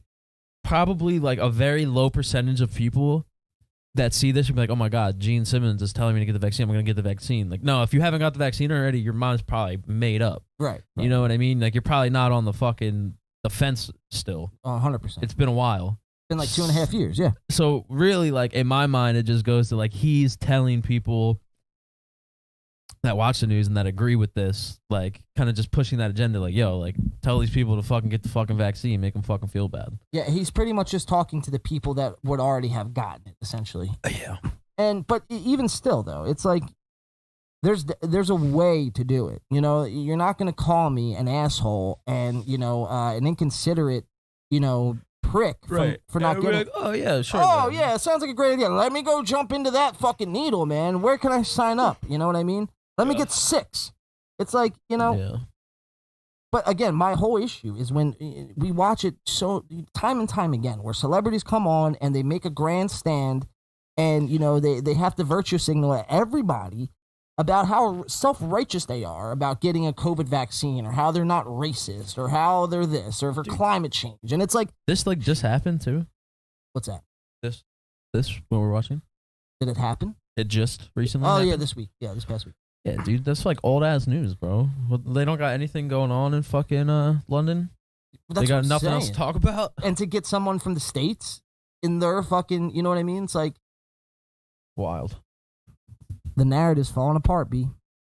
Let's keep watching. Point, and we're having a debate this morning about that very thing, really. A debate about whether mask wearing should be returned to be mandatory here in the UK. Restrictions have been lifted. And I understand you even... So he can't say that fast enough. She's saying, you know, the question still remains, should we go back to mandatory masking or not? And she's not even done talking, and Gene's like, it should. Well, guess what, motherfucker? If you want to wear a mask that bad, then put on a mask. Now, I actually, you know, do respect Gene Simmons from a musician standpoint. But, you know, two things could be true at once. Like, I can respect the guy, but also disagree 100% with his take on this whole COVID thing. The way he's going about it is just so fucking elitist, man. It makes me fucking want to puke. So, I don't know. Let's keep watching, though. Suggest people who come to your concerts wear them for their own protection. We are doing the KISS cruise shortly, and you will not be able to get on the cruise unless you're vaccinated. Look, before you go to school... Hold on, time out. Shut up. I think all cruise ships are like that, though. Yeah, but, you know, guess what? Fuck off, because I'm paying my hard-earned money to go whatever it is I'm going to do, and for you to and I get it, you're a private business, you could do whatever you want, and I get that, for sure. But if it wasn't for the people paying and making this possible, none of this would exist. You know what I mean? So to mandate, and not just a mask, like they're not saying, oh, you have to wear a mask. No, you have to get a shot. And 9 times out of 10, it's not just one shot. It's you have to be double shot it and then double boost it. You know what I mean? And if you're not all that, then you can't come to our place of business. You gotta have the full vaccine, the full shebang, as they say in the biz. But I think even him saying that's like, okay, like all cruise ships. Like, that's I'm pretty sure that's a requirement for all cruise ships still. So, which is fine and good. But like, okay, dude, like whatever. But like every cruise ship's like that, bro. Shut the fuck up, Gene Simmons. But you don't think about it this way. You don't think if Gene Simmons and KISS went to that cruise company and said, hey guys, us at KISS are performing on your cruise. We're gonna make you a lot of money. But we're gonna make, you know, the vaccine up to everyone else, not mandatory. The cruise company would listen to KISS, how much money that's going to bring in. They would listen to them. So the fact that they're on the cruise industry is hurting right now, dude, because of COVID, because nobody took a cruise for like a year. But do you think that's going to make it any better that they're mandating vaccines to go on your cruise? Like, do you think that's going to make them, profitable? I don't know. Probably. I mean, yeah, probably. I don't think so. I think it'll hurt them even more. I mean, cruise ships are expensive, dude. 100%. And then to run one, it's expensive. Sure. But it's also expensive to get one. So you got to think a cruise ship holds like a fuck ton of people, and everybody there spent like $1,000. So like each run, you're easily taking in like $500K. It's a lot of money. I get that. But like it honestly costs like a shit ton to run that much. Yeah, 100%. But 100%. yeah, I mean, I don't know. I don't think they give a fuck about people that don't get the vaccine. I agree there. They don't give a fuck, but they should. You know what I mean? It's because like my point is, without the people, there would be no fucking cruise or KISS. Exactly. And to just fly that right back in the face of everyone who supports you. Obviously, Gene Simmons doesn't fucking care. No, he don't care. Like he went on this boat and he's like, all right, like I know not majority, but there's a portion of my fan base that is against the vaccine. And he doesn't get somebody's paying him. Right. You know what I mean? Because his pockets obviously, I mean, it's Gene Simmons, so his pockets don't probably hurt too often, but he's probably still he doesn't care. There's probably definitely, some big pharmaceutical companies that are in his pockets, Yeah, or that at least work with their label, wherever their label is, probably like Universal or some shit, but yeah, that wouldn't surprise me. Let's keep watching. You have to have your children get the flu vaccine and the polio vaccine. And there's no discussion. And, what about my rights? Well, you don't have as many rights as you think. When you get up to a red light. Wow. Now, come on now, dude. Now we're getting a little fucking past the point of, all right, it's the COVID vaccine. Try to look out for your other constituents here. But now we're getting to the point where you don't even have fucking rights, dude. Not even that. He's like, wow, that's actually pretty powerful. He said that. Pretty fucked, if you ask me. It's 100% fucked. Because he's basically telling you, like, you're kind of worthless. You're a slave, essentially. Essentially, yeah. He's like, you don't actually have that many rights that you think you do. Which, I mean, is probably true. But, like, damn, dude, let me feel empowered. Yeah, for him to say that is kind of fucking, it's disingenuous, man. What I'm getting from this is I don't give a fuck about anything. Just get vaccinated, and then once you're vaccinated, I don't give a fuck about you anymore. You're vaccinated. Exactly. And pay me. Make sure you fucking come see KISS, because we've only been around for fucking 72 years and made so much fucking money. We got to squeeze every last drop of money out. Everyone, of all of our fans, we got to squeeze out. But not if you're not. Not vaccinated. Not if you're not vaccinated. Then you can't see us. What a fucking... I didn't want to go see you anyway. Yeah, neither did I. You must stop. There's no choice. It's because it's not about you. It's about the other innocent people going by. Fuck off with that argument. I'm tired of hearing that argument, dude. Yeah. It's not about you. It's about everyone else. Well, guess what? Everyone else. If you're that scared, stay the fuck home. But, like, right there, that's already, like, a fucking... I don't know what the word is, but, like, I am everybody else, bro. Right. Like, you, me, Gene Simmons is everybody else. Right. Like, doesn't make any sense.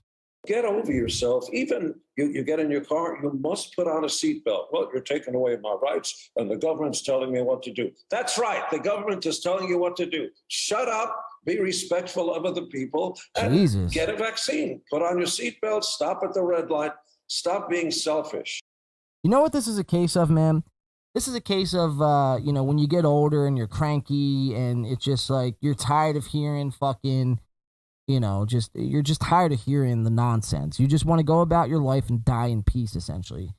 And, you get things like this with Gene Simmons. And it's very, very alarming that he's going to white knight not only for the vaccine, but white knight for the government. And it's like, it's just pretty bonkers coming from a rock star, somebody who's, in that position in the first place, for giving the middle finger to all that kind of shit. You know what I mean? It's not a good look for Gene Simmons. Not that he really gives a shit anyway. Clearly he doesn't.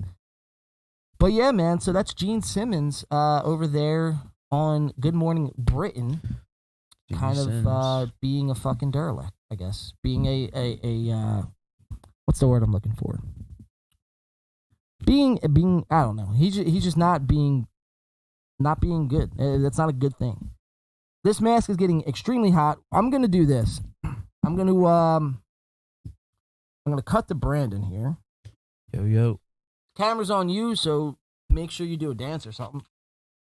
Oh, whew, I can breathe now. Holy shit. I wonder how that audio is sounding. All right, hat's going back on. Oops, sorry. Did not mean to air horn everyone there. All right, mask is back off.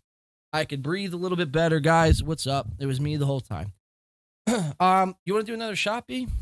I'm probably okay, but I will watch you do another shot. Watch me do a shot? All right, that's fair enough. Are we doing a break or no? Or no breaks. We're just going to go right through it. We don't really have time to do a break today. All right. Should I grab the eggnog then? Are you going to drink the eggnog? Maybe.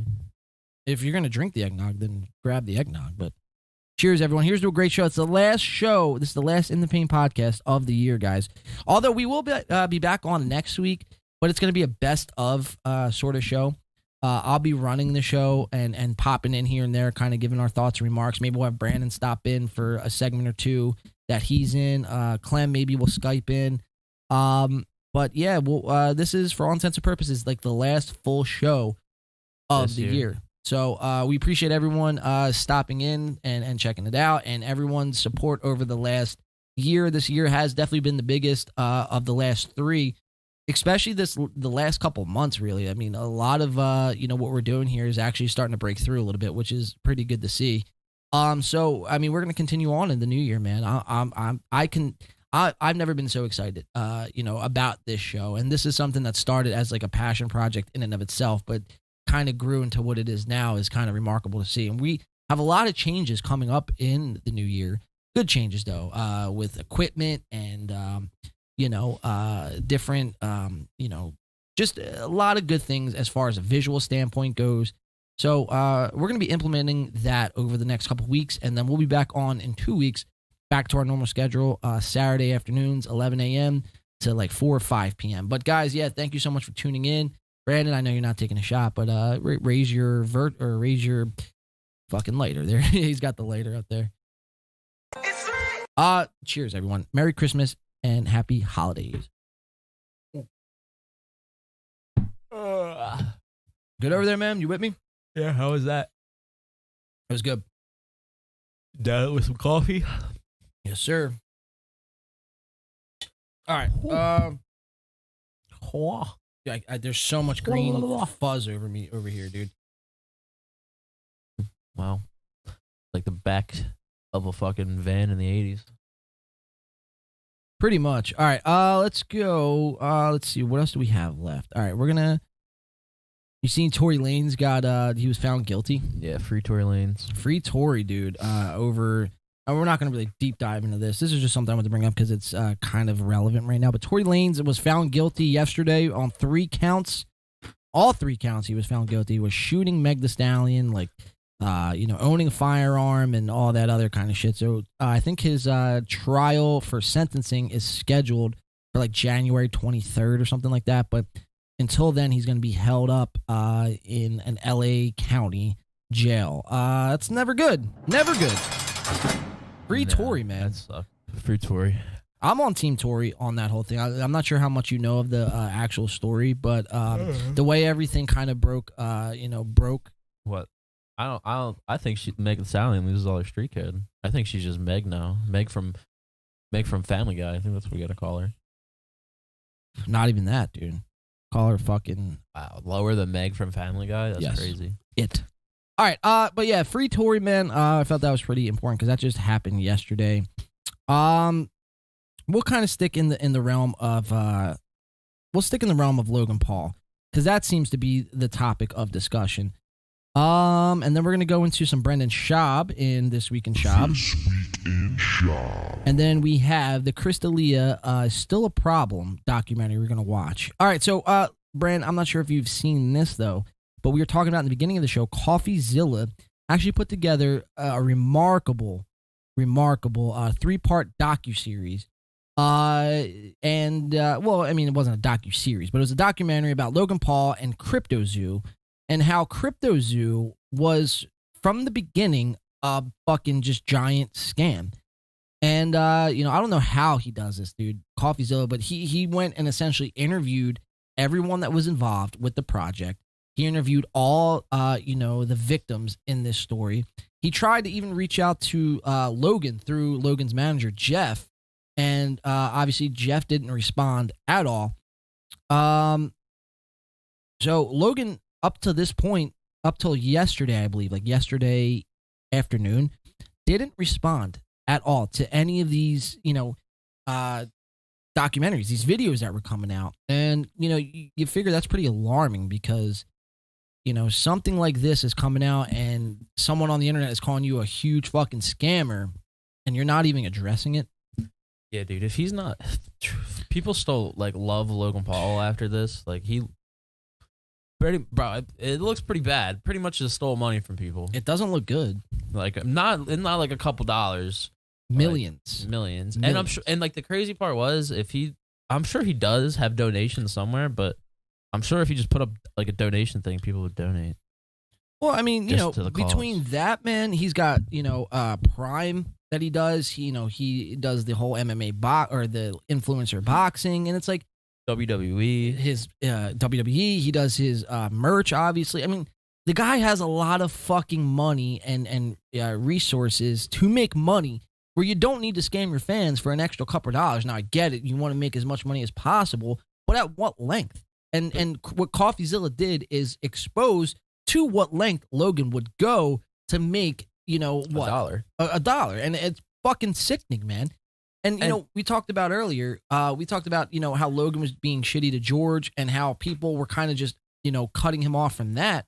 But now this is resurfacing, and CoffeeZilla is putting out this documentary, and the eyeballs that are on this now. I mean, I think at the last time I checked, the part 3 was at like 400,000 views. I mean, a video like this should have fucking 10 million at least views. The first one has like 5 mil. Does it already? Yeah. Did you watch it at all? I did. Did you watch the whole thing? No. I'd stopped it for this. But no, yeah, dude. I mean, and this happens all the time, bro. People steal investors' money. Like it's a problem. Like you really gotta be like careful about where you put your money. Like, yeah, like you put your money in the stock market, but like shit like this, Carvana, bro, just fucking literally the same thing happened with Carvana, bro.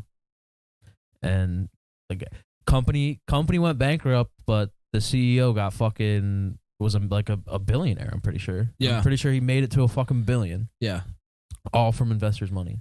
We just watched FTX, Sam Bankman-Fried, another crypto scam. A lot of these guys are hopping into the crypto scam, and it's just wrong, man. Especially, if you're someone like Logan, because Logan, he prides himself as being this, honest, like creative genius sort of guy, and it's marketing wizard and this guru, dude. And it's like, that couldn't be further from the truth, man. Like, you're just another scumbag, another fly on the wall, another fucking shit under my shoe. It's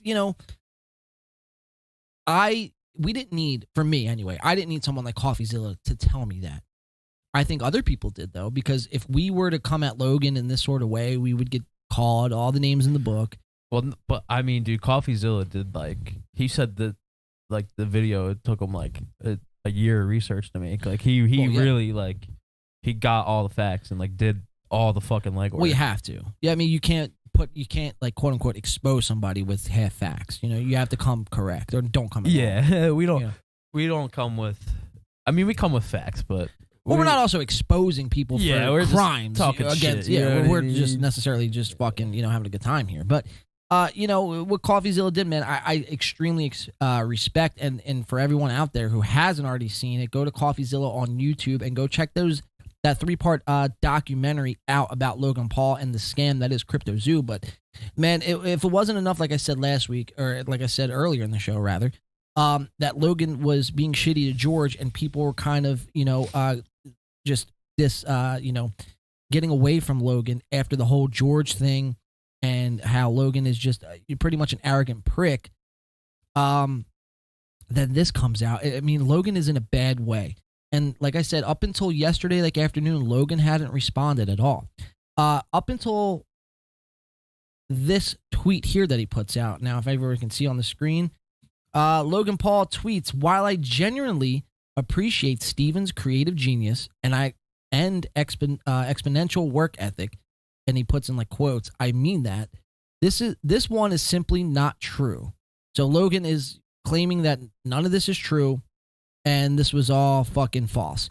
When appropriate, all bad actors will be exposed. Okay, so those are some big words by Logan. Explained and held fully accountable. I'll speak further on Impulsive January 3rd.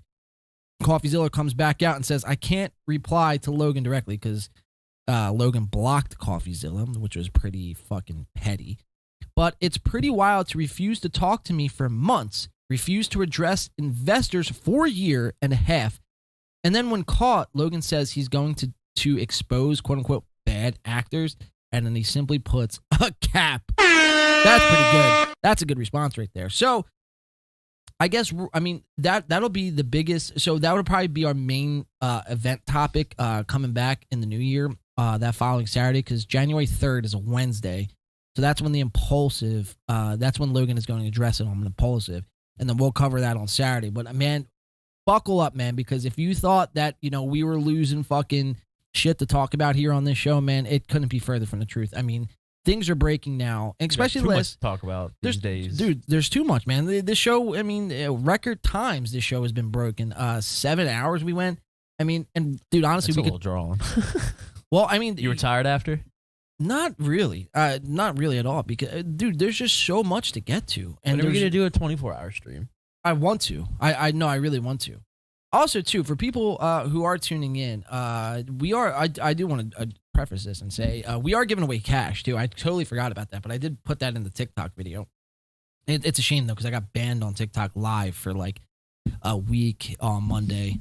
But yeah, we are giving away Monday on a football stream. Yeah, on a football stream. Why? I'm not going to be able to do those anymore. Why? Well, for obvious reasons. I thought, I've seen other people do that, and I was just under the impression you can, but obviously you can't. So we'll leave it at that, and I'll be back doing. For a while. What's that? You got away with it for a while. No, it was like 2 days, like 2 games. But we'll be back on TikTok Live next Saturday. No, we'll probably be on TikTok Live 2 Saturdays from now. Maybe I'll go live next Saturday while I'm just chilling, reviewing the best of. But nonetheless, guys, so Logan Paul, January 3rd, we're going to be keeping a close eye on that as that's going to be, probably the biggest thing that we're going to be covering that week. That didn't stop Andrew Tate from tweeting. Andrew Tate comes out and God, dude, I know we were kind of shitty about Andrew Tate at first, but man, I am kind of like Team Top G these days, man. And not Top Grinch either. That's Top G, Andrew Tate. What did I tell you, Andrew Tate writes? All about Logan Paul months ago. I said he's an agent of the Matrix who will say anything he is told and scam his own fans for personal gain. If you listen to Tate, your life gets better. If you listen to Logan, his life gets better and yours gets worse. Hey, man, that's pretty fucking true, dude. Yeah, I don't know. I do like Top G, but that I don't know, man. That was just low-hanging fruit, in my opinion. Oh, sure. But, I mean, people... to Andrew Tate's credit, man, he has been very vocal about... Has he? About Logan Paul. And saying how much he... people shouldn't trust Logan. And not to say go trust Andrew Tate. Yeah, I'm not saying that at all. I think Andrew Tate's in literally the same boat as Logan Paul, though. Like, he might be on the front end of the boat, but still. On the same boat. In the same boat. At the end of the day.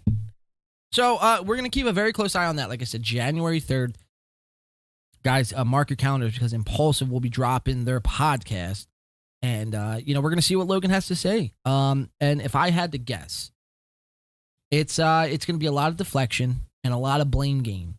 Logan's not going to take accountability. A lot of people are actually making the funny meme that this is going to be the Suicide Forest apology part 2. So we'll see how it all unfolds. I'm excited for it though, man.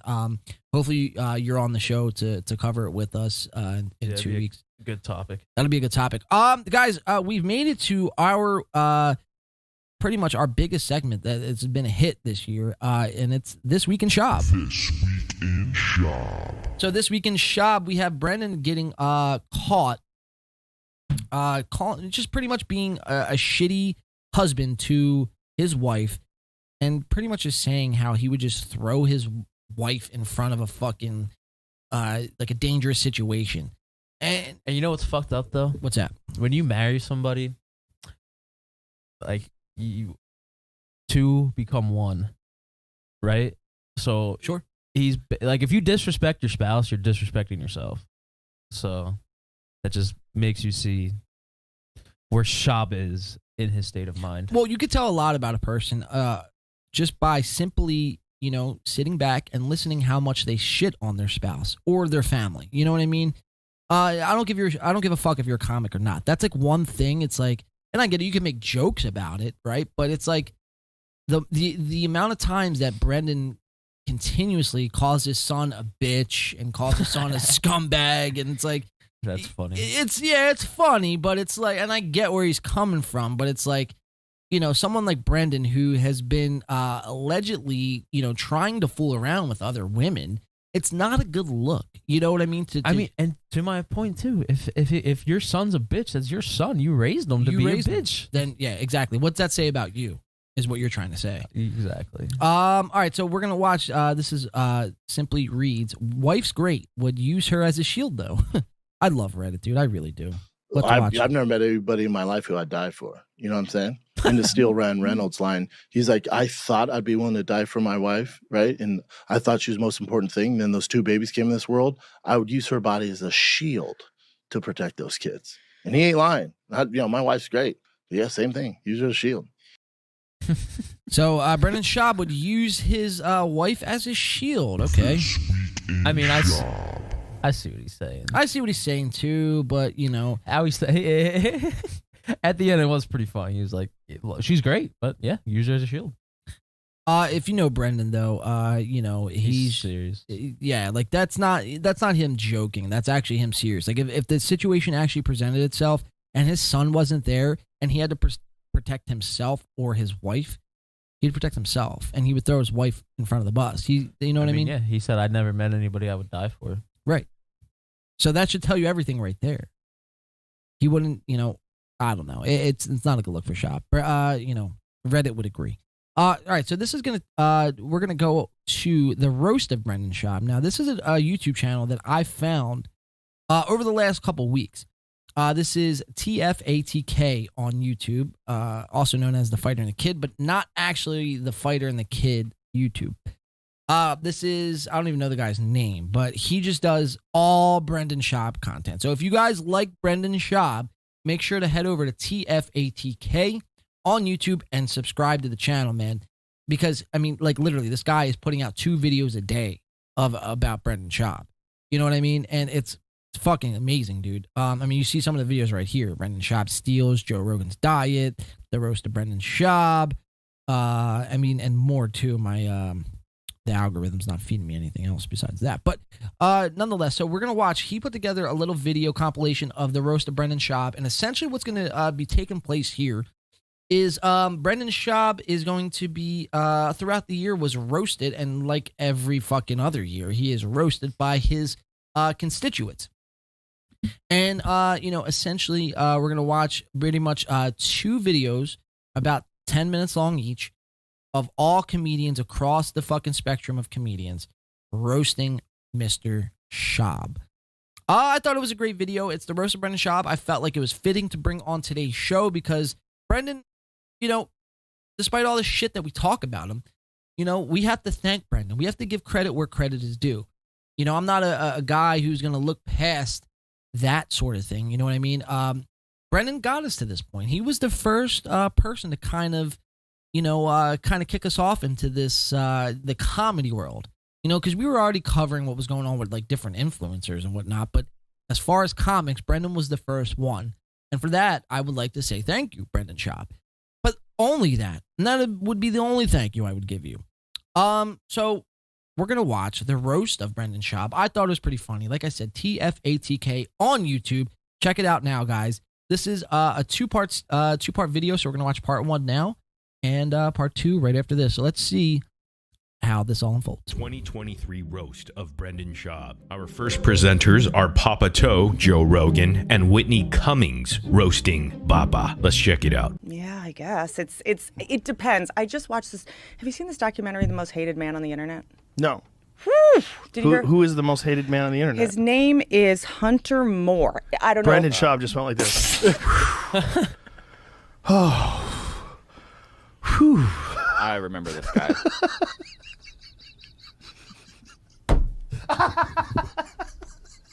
That's hilarious. Get brain force.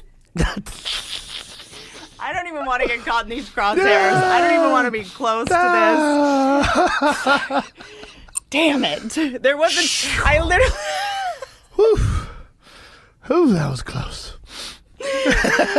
Oh wow, the cut back to Whitney's empty seat was actually really funny. Joe Rogan has saved up his comedic force for 2 decades leading up to this very moment. So I guess fasting really works. Or that piece of shit carnivore diet. Even a broken clock is right twice a day, and the sun shines on every clock's ass once in a while. Joe Rogan venturing into comedy. Great guy, never met him. He should try stand-up. Be a straight murder. I just want to say what's up, Tommy, in the chat over on Facebook. He says, I got to get control of myself. Why would you say that, Tom? Why do you feel like I don't have control for some reason?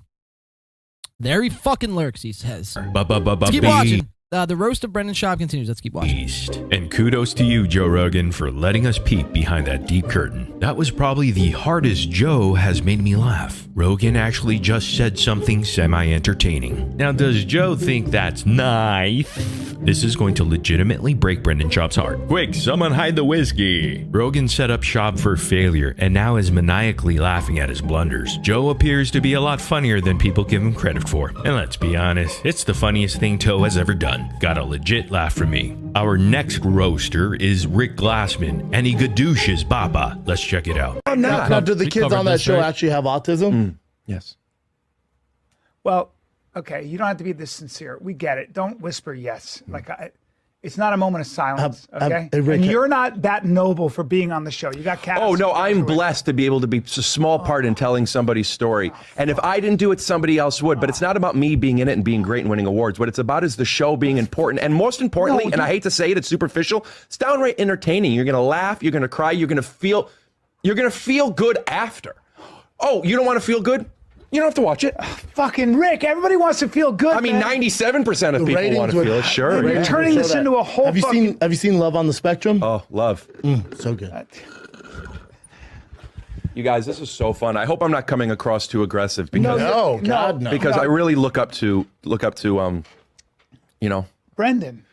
Well, like I just look up sometimes and I see like the studio that you have and I'm like, wow, you guys are doing well. Yeah. Because nobody, You gotta love the moment when Glassman says, wow, you guys are doing well. And Baba replying, yeah, well, me. Glassman saved up every P.F. Chang's reference in existence and incorporated it into an appearance on the show. I don't think people are acknowledging what a feat this was. And add the fact in that Rinks, Brian Callan, was sitting there waiting to jump on him about anything, completely skeptical of him the whole time. And the man got out alive. I'm in awe. And just notice the way Glassman takes a sip, Bubba. I mean, holy shit, Glassman is homeless as fuck. Full troll with that big dumb slurp. Brendan Schaub is completely oblivious to any of the humor, sarcasm, general shtick Glassman is doing this whole episode and just keeps taking everything seriously. Oh, and the condescending touch on Bapa's arm was a nice touch. Our next presenter is an esteemed homeless cat named Sean McCork. So if you're not getting the references, Brendan Schaub, when he addresses the haters, addresses them as he's like, man, I don't give a shit about any of the haters, man. They're just like homeless cats, like they don't matter. You know what I mean? So when you hear homeless cats or P.F. Chang's, essentially it's the same thing. He's like, you're just like a worker at P.F. Chang's. The haters don't matter. You know what I mean? People at P.F. Chang's matter. I would have to agree with that. But according to Brendan Schaub, they don't. Looking in the chat, Lucy says Rick Glassman really put Bappa in his place in this one. Great work, boys. Thank you, Lucy. Appreciate that. Merry Christmas. Let's keep watching. Rick is pretty hilarious. Rick is. I'm on the fence with Rick. I don't know how I feel about Rick overall. He's got a different. It's not a crazy sense of humor. He's got a smart sense of humor. Yes, it was coordinated. That episode was last week though with Rick and the boys at Fighter and the Kid. If you haven't already watched it, I suggest you watch it though, because there's pretty much, I had to watch it twice because Rick Glassman, it was pretty much just trolling Brendan and Brian to their face, and I didn't, I picked up on some of it the first time, but then when I watched it again, I really seen everything that he was kind of doing. Yeah, it was pretty actually remarkable from Rick's point, and and they weren't picking up on it. Well, Brian was. Brendan was. It was all going over his head. You know what I mean? Like everything else. Everything else. Yep. So, all right. Yes. Let's keep watching. This is the roast of Brendan Schaub. It's a 2-part video. Let's watch how this all unfolds. Talking about Brendan Schaub and Brian Callan on MMA Roasted number 735. Drone strikes incoming. Here we go. I mean, it's just crazy that like the guy has a Lamborghini or whatever, and he's made a living off his comedy, which as podcasting, which is pretty incredible, and he should be very happy. But instead, he's threatening to sue people on YouTube. Right. And well, that's the deal is if he wasn't such a prick to everybody and didn't step on so many people on the way up, people wouldn't hate him. But he's such a dick. I mean, it told me everything I need to know about Schaub. The first episode of Ultimate Fighter, when Kimbo Slice comes in, he's like, fuck that dude. Like, he doesn't know him, had never met him, had no reason to hate him, and just starts talking shit. But that's Schaub. Schaub, I remember, I don't know if I should tell this, but I remember you telling me back when you first met Schaub, you're doing your podcast, and he's like, no, me and Brian are going to use the studio now. Fox Sports. We use the studio for podcasts and have listeners. Like try to say that to you, and you're like, dude, what is your problem? Like, dude, they would go like an hour. They would go an hour over. My guests would come and leave, and then I'm like, I called up Brian. Brian said this. Well, Schaub would be like, we're not ending. He didn't give a fuck. And then I called. Shout out to cousin Joe, by the way, in the Facebook chat. What up, Joey? We're gonna see him tonight. Yeah. Check that menu out. Menu looks pretty good. Check out that menu and make sure you brought your appetite for the 420 Blaze It. Smoke weed every day. They got mad appetizers. Like, I think we're going to order every single appetizer they got. Oh, dude, say less, bro. Got Italian long hots. Oh, I'm dreaming. Say less. All right, let's keep watching. Called up Callan. I'm like, dude, my guests are leaving. He's like, well, we get better ratings. But he said he didn't mean it like that. That he meant. Wait, did he say he gets better ratings? Because I know that's true. Wow. Brian Callan indeed has better ratings. I mean, holy shit, I couldn't believe he said that nasty line. But that's why they call him Quick Draw McCorkle. Sean McCorkle is honestly funnier and more witty than Joe Rogan's entire crew outside maybe like Tom Segura. And I'm just being objective and not talking shit. He's one who should have done stand-up. Corky got comedic talent. And God bless the OG CEO of PF Chang's, looking jacked, bruh. Perfect example of treating people right on the way up, cause you're gonna see them again on the way down. Brendan Schaub was such a piece of shit to everyone, and they remember. McCorkle, a beast. Great guy, never met him though. Our next presenter is Kalaya Kuhn's niece, Rudy, roasting Brendan Schaub on the Bad Friends podcast. Here we go. I don't know what is that. A small monkey. Okay, okay, great. shit. What about this? She didn't say next. You got to let her say next. Next. Yeah, this All one. right, here we go. Look at this one. Someone says Rick is a legend in the chat. I don't know about that, but everybody's loving Rick. Everyone's loving Rick is right. I don't know about Rick as a legend. This is though. Kalila's sister? Cousin. Cousin? Yes. She's pretty cute, dude. Yeah. If you're into that sort of thing. I am. All right. Say less. I'll try to hook you up. Please weird. do. Exactly. Come on. Robbie Lee, put me on. And well, I think it makes her a little cuter that she's shitting on Schaub too. You know what I mean? She gets it. You know, gets it. She's a fellow homeless cat. That's what you're into. If you shit on Schaub, you're into it. Yeah. Open with that. You weird. Weird. Yeah. You say you. Remember how you're doing? You weird. Yeah. Small-headed. Yes. Hairless. Hairless. Yeah, you like hair. Yeah. stupid face. Stupid face. You stupid He does face. have a Yeah. stupid Hit him. face. He has Next. a very Hey stupid Rudy, face. is that nice though? Define bullying. Small-headed, hairless, stupid face. 100% Wogger to my truck, B. Chris. If you don't get the reference, Wogger to my truck. Obviously, Brendan deals with the CTE and the way he says walking, and he doesn't pronounce like walking or talking or it's another one balking. It's walking. It's bogging or wogging or dogging. And Reddit eats him alive over this, dude. I mean, literally, I could literally post a clip on Reddit, and that's what they get out of it. The way he says talk, they'll just be like, "Togging crazy," and that's all they say. But it's hilarious, dude. I suggest if you don't have a Reddit, sign up, get a Reddit, and join the Fighter and the Kid subreddit, dude. It's fucking absolute comic gold, dude. Every day, every fucking day it goes. Delia is asking for Snapchats. Has Rudy been murdering at the Comedy Store yet? Probably would sell more tickets than Brenda. Her stand-up is black belt compared to Brendan Schaub. Small, weird, tiny-headed, hairless monkey, stupid face. Boom, roasted. Papa's next comedy special is going to be a non-stop trashing of Filipinos. Thank him. Our final roaster in part 1 of the Roast of Brendan Schaub 2023 is General Lee, aka Bobby Lee. Now, this is one thing I will have to disagree with TFATK on YouTube. And I get it, people like Bobby Lee. We started out liking Bobby Lee here on this show, but the more and more we look into him and the more that we dissect him, put him under a microscope, the more of a weirdo I think that Bobby actually is. I mean, the whole situation with him and Kalila is kind of just a fucking crazy situation to begin with. And he's just a creep, Yeah. I mean, I don't hate Bobby Lee. I think I kind of feel bad for him. I kind of think he needs to start hanging out with the Liver King, and I think his life would be better. And Andrew Tate. Andrew Tate and the Liver. Okay. Andrew Tate and the Liver King, and then Bobby Lee would be like fucking jacked Bruce Lee. And then why? Because he's Chinese. Yeah, and then like respect.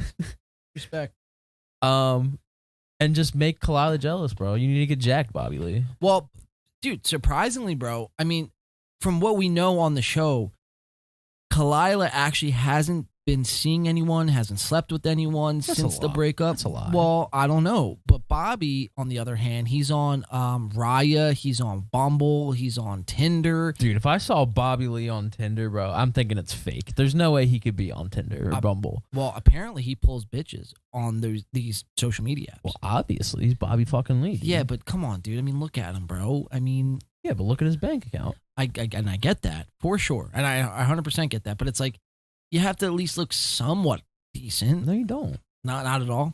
No. You just need confidence and money. Money helps. And I guess he's like, to a lot of people, he's quote unquote funny. Yeah, and being funny. Funny definitely helps. Oh, I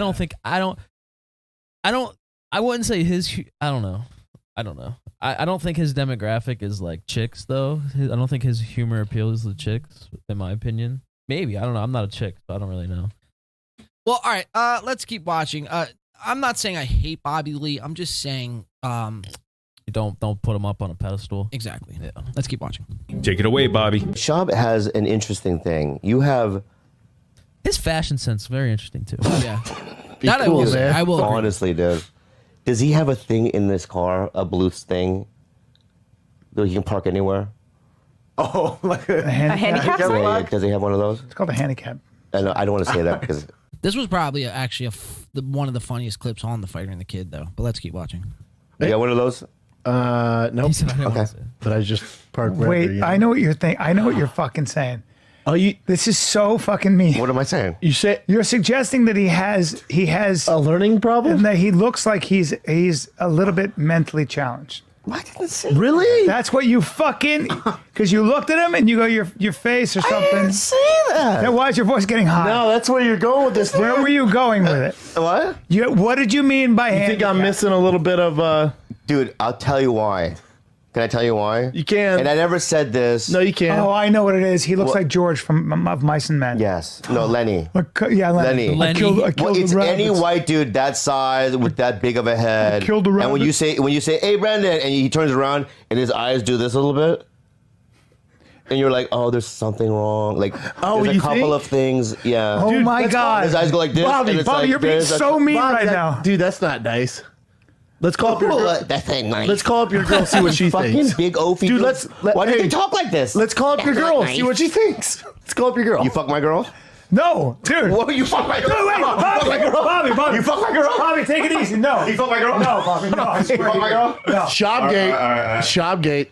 Wow, this aged like milk for Schaub. The finest of milk. B, motherfucker didn't get it until Callan made it obvious Bobby was insulting Bappa. Name the milk, Bappa. Tiger thick milk. And that smug look at the start, what a cunt flap. I like how Brendan can never play into the joke. He doesn't ever understand that you immediately diffuse the joke by buying into it, or just take the L with dignity. And to know this after Bobby knew Brenda was trying. He's not good at taking jokes. No, dude. And I think that's why everybody fucks with him. Well, because, you know, there's that. And then there's also the fact that, you know, Brendan, he started as like this underdog story. But then, you know, a little bit of money changed him to be this like conceited prick. And that's really the problem that, you know, a lot of people find with Brendan Schaub, you know, and to top it off, he's not funny. And and just because Joe Rogan signs off on him and co-signs him, that's why he has the career that he has. You know what I mean? So that's the issue. But you're right. The fact that he can't even take a joke in a proper manner speaks volumes. Yeah. Let's keep watching. And I feel like a comedian, you need that skill set. You need, in bro, your yeah. arsenal. Well, I mean, that's riffing 101, dude. If I'm shitting on you, it's not your job to get defensive or to fucking be like, you got to dish it right back. And then that's how fucking a good riff fucking starts. You know what I mean? Sorry, I had to cut you off there. You were yawning a little bit. I don't like doing that in the audio. When it's audio only, people are like, you know. I know what you mean. Okay. All right, let's keep watching, nonetheless. Trying to fuck Kalila really shows the measure of the man. Absolutely destroyed him this pod through his masterclass of comedy. Now, if you enjoyed part 1 of the 2020... All right, so that's going to be part 1. Let's watch part 2 and watch how it unfolds. And then we have, I think, one clip from the fighter and the kid this past week. And then we're going to jump into the Chris Delia saga. And that's going to really do it for us. Just trying to see. Yeah, that's it. That's all we got. So this is the Roast of Brendan Schaub part 2. Let's see how it unfolds. To part 2 of the Roast of Brendan Schaub 2023. Our first roaster would be Brendan Schaub himself. That's right, Bappa, Gringo Poppy. Because he's caught stealing jokes from Bill Burr. Roll the 300-page evidence. Here we go. Philadelphia has a statue of Rocky Balboa. It's not even real. Fucking Rocky is your hero. The whole pride of your city is built around a fucking guy who doesn't even exist. One man is showing So actually, that's clear joke theft right there if I've ever seen it. Yeah. peak skill at his craft, and the other man is an oaf that is not ginger. Ah, the old freckled cunt. Old Billy Ballbag. Or is it Billy Bitch Tits? Ya shiny ginger cunt. And you know what I thought of? Well, at least Carlos Mencia was good at telling other people's jokes. Anyhow, that was originally a throwaway line by Bill Burr. However, it didn't mean people can pick it up. The downfall of Slob continues. And not only that, Brenda's dumbass team thought it'd be a good idea to put it out as a video clip. Everyone at Thick Boy is inept. It's absolutely amazing how they excel at failing. It truly is a race to the bottom over there. Bill Barr, great guy, never met him. Schaub better stay in his lane, B. You don't want what Billy Boozbag is dishing out. Come to think of it, I don't think Bill Burr knows who Brenda is. Regardless, every comic knows Bill Burr's Philly rant. That Rocky bit is the funniest part. Bappa has 100% seen it. He stole Bill Burr's joke.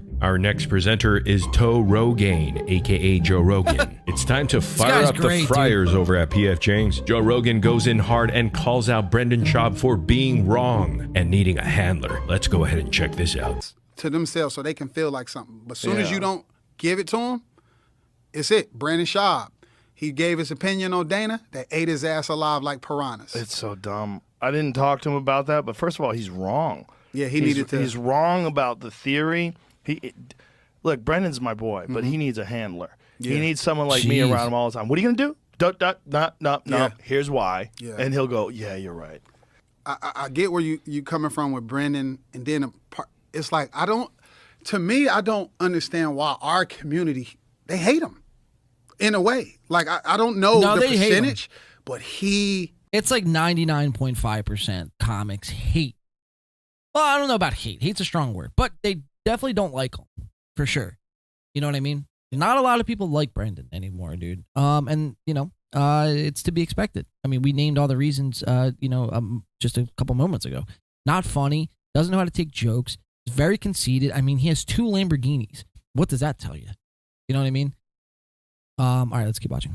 Gets a lot of shit. Maybe if you're so redacted that you need a handler, you shouldn't be in the public eye. So Joe Rogan is basically calling Brenda a literal redact who needs a handler at the age of 40. Sounds like Bappa needs a carer. A 40-year-old man who needs another man to point him in the right direction in life is a fucking loser. 40 must be the new 13. Bappa need a babysitter, be, someone to wipe the pee-pee stains. And the funny thing is, Brendan will listen to this and only hear, "Brendan's my boy. Clint, pull up the chip of Rogan saying on his boy. Clint, also get my blanket and put it over my lap. I'm cold. Yeah, my right hand's cold too." Great narrative, never painted it. Our next roaster is Tomato Head himself, Dana White, acting like an undercover homeless cat. Dana White burns Brendan Schaub in this video clip. Here we go.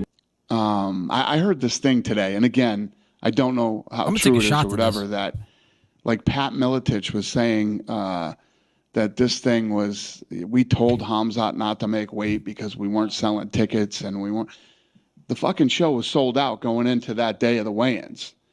I don't know if Pat really said that, but if he did, he has to be the dumbest motherfucker on the planet. I mean, you know how fucking stupid you have to be to even think something like that, let alone say it publicly and act like you're fucking serious. We're regulated by the Athletic Commission. And if you think that we told Hamzat Chimaev to not make weight, then Hamzat shows up and the fans are all pissed off at him and stuff, and he's going to and knowing, if you know anything about the sport, this is a guy that was actually in the sport, training and fighting and everything else. If Pat really said that, it's fucking, holy shit. We might have to send him out to the fucking clinic here, the brain clinic, get him fucking checked out. All right, buddy. Done with me? I believe that was Brendan Schaub who said that. It was what? Brendan Schaub who made up that conspiracy. Oh, it wasn't Pat Miletich? I think so. Well, I apologize to Pat Miletich then. That makes sense. Bye. Jeez. And after this Brendan gets it from all angles, dude. Dude, it really, nobody, dude. Everybody sees right through him. Yes. Very moment, Dana White was on the thumbnail for the Next Fighter and the Kid episode. That's my boy, man. Yeah, man, Dana's a funny guy, man. I've always said that about him. Dana loves to joke around, man. I love him. Actually, Dana's joke was funnier than anything Bappa has ever said. It actually gave me a genuine belly laugh. And oof, imagine that a crowd of journalists laughing at your expense because everyone understands you're a total moron, Brendan Schaub. Bappa, you really are famous. And it's crystal clear that Dana White hates Brendan so much. Our next presenters are the 3 girls from the Trash Tuesday podcast. Brendan Schaub. You know she's from Philly, Annie Letterman? Really? I didn't know that till like 2 weeks ago. I just figured I'd point that out there. She kind of looks like she's from Philly. Yeah, like a Philly hoe. Gets outed for threatening a lawsuit against them in regards to the famous Trug Walk incident. Let's see what these girls say about this fucking dolt. Here we go. Do you have to go ahead? All right, I actually do want to come out. There's been a lot of stuff about a certain a certain walk and a certain vehicle. I walked to a vehicle. So this was actually the clip that had us start covering Brendan Schaub. I remember this. You remember this, right? Back in March, dude. This all unfolded. The ladies at Trash Tuesday, they came out because Brendan was threatening to sue the ladies at Trash Tuesday. So they came out and tried to get ahead of it and was like, this is what's actually happening. And they didn't even drop Brendan Schaub's name. They just dropped, if you remember, they dropped his initials. Well, here, let's let the TFATK guy, fill us in. Oh, and I want to say the initials are BS, but he did pass away recently in a hotel room, so I don't want to out him. Man, yes, it was a comedian with the initials BS that. So some, is that the girl from fucking H3H3 or no? No, that's Gila Klein, but that's she kind of looks like her from that angle, and that's Esther Pajitsky. But yeah, so we have BS. Now that's funny because there's actually two BSs that come to mind. One being Brendan Schaub, and the other being Brody Stevenson. Now Brody actually did pass away, committed suicide, and Smoke weed every day. sorry, I didn't mean to hit the smoke weed button, but these these green fucking paws of mine keep hitting everything else. But but Brendan jumped the gun when the ladies put this episode out. He automatically assumed that they were talking about him. So that's almost like having a guilty conscience, and that's how we actually came to be. All these months later, this is where this incident came from. So let's watch how this unfolds. This is actually a long one. It's 14 minutes. So we got about 6-7 minutes left on this clip. Let's watch. Wanted me to walk him to his truck, but he has passed in Florida. God. Rest may his soul rest. He's a good person. He's a good person.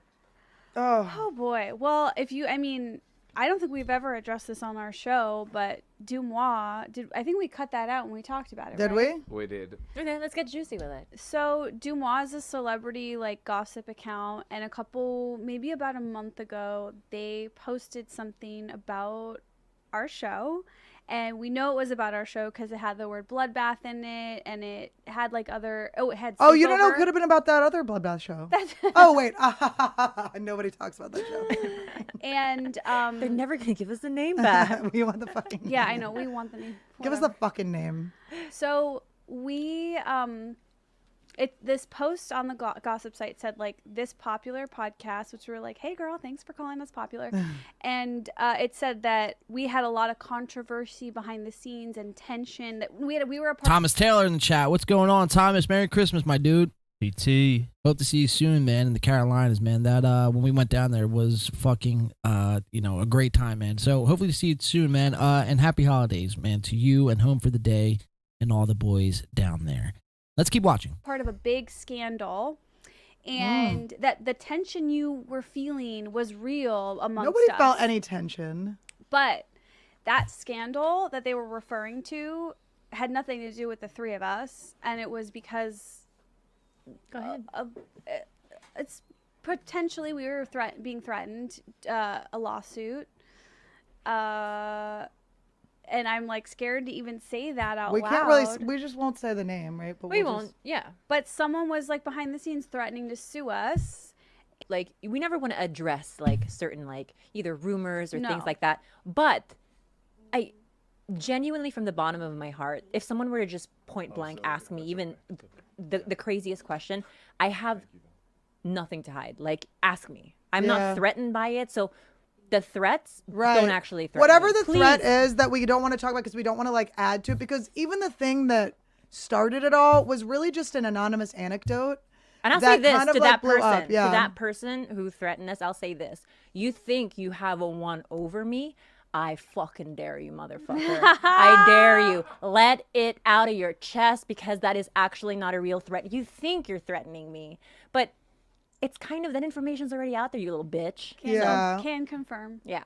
She can confirm. She can confirm. Bobby can confirm. It's just also, I just want to say this, my currency is not money. My currency and where I see value power is in jokes. So I'm rich and you're broke, bitch. So come after me. You got nothing on me, you unfunny piece of shit. Oh, yeah. Come for me. I dare you. And on that note, Brendan Schaub exactly is who a that complete is. moron because Annie Letterman never said who it was. You know what? Let's go ahead and recall what Annie said about the Trug Walk perp. Number 1, married with kids. Number 2, she is acquainted with his wife. Number 3, drove a truck.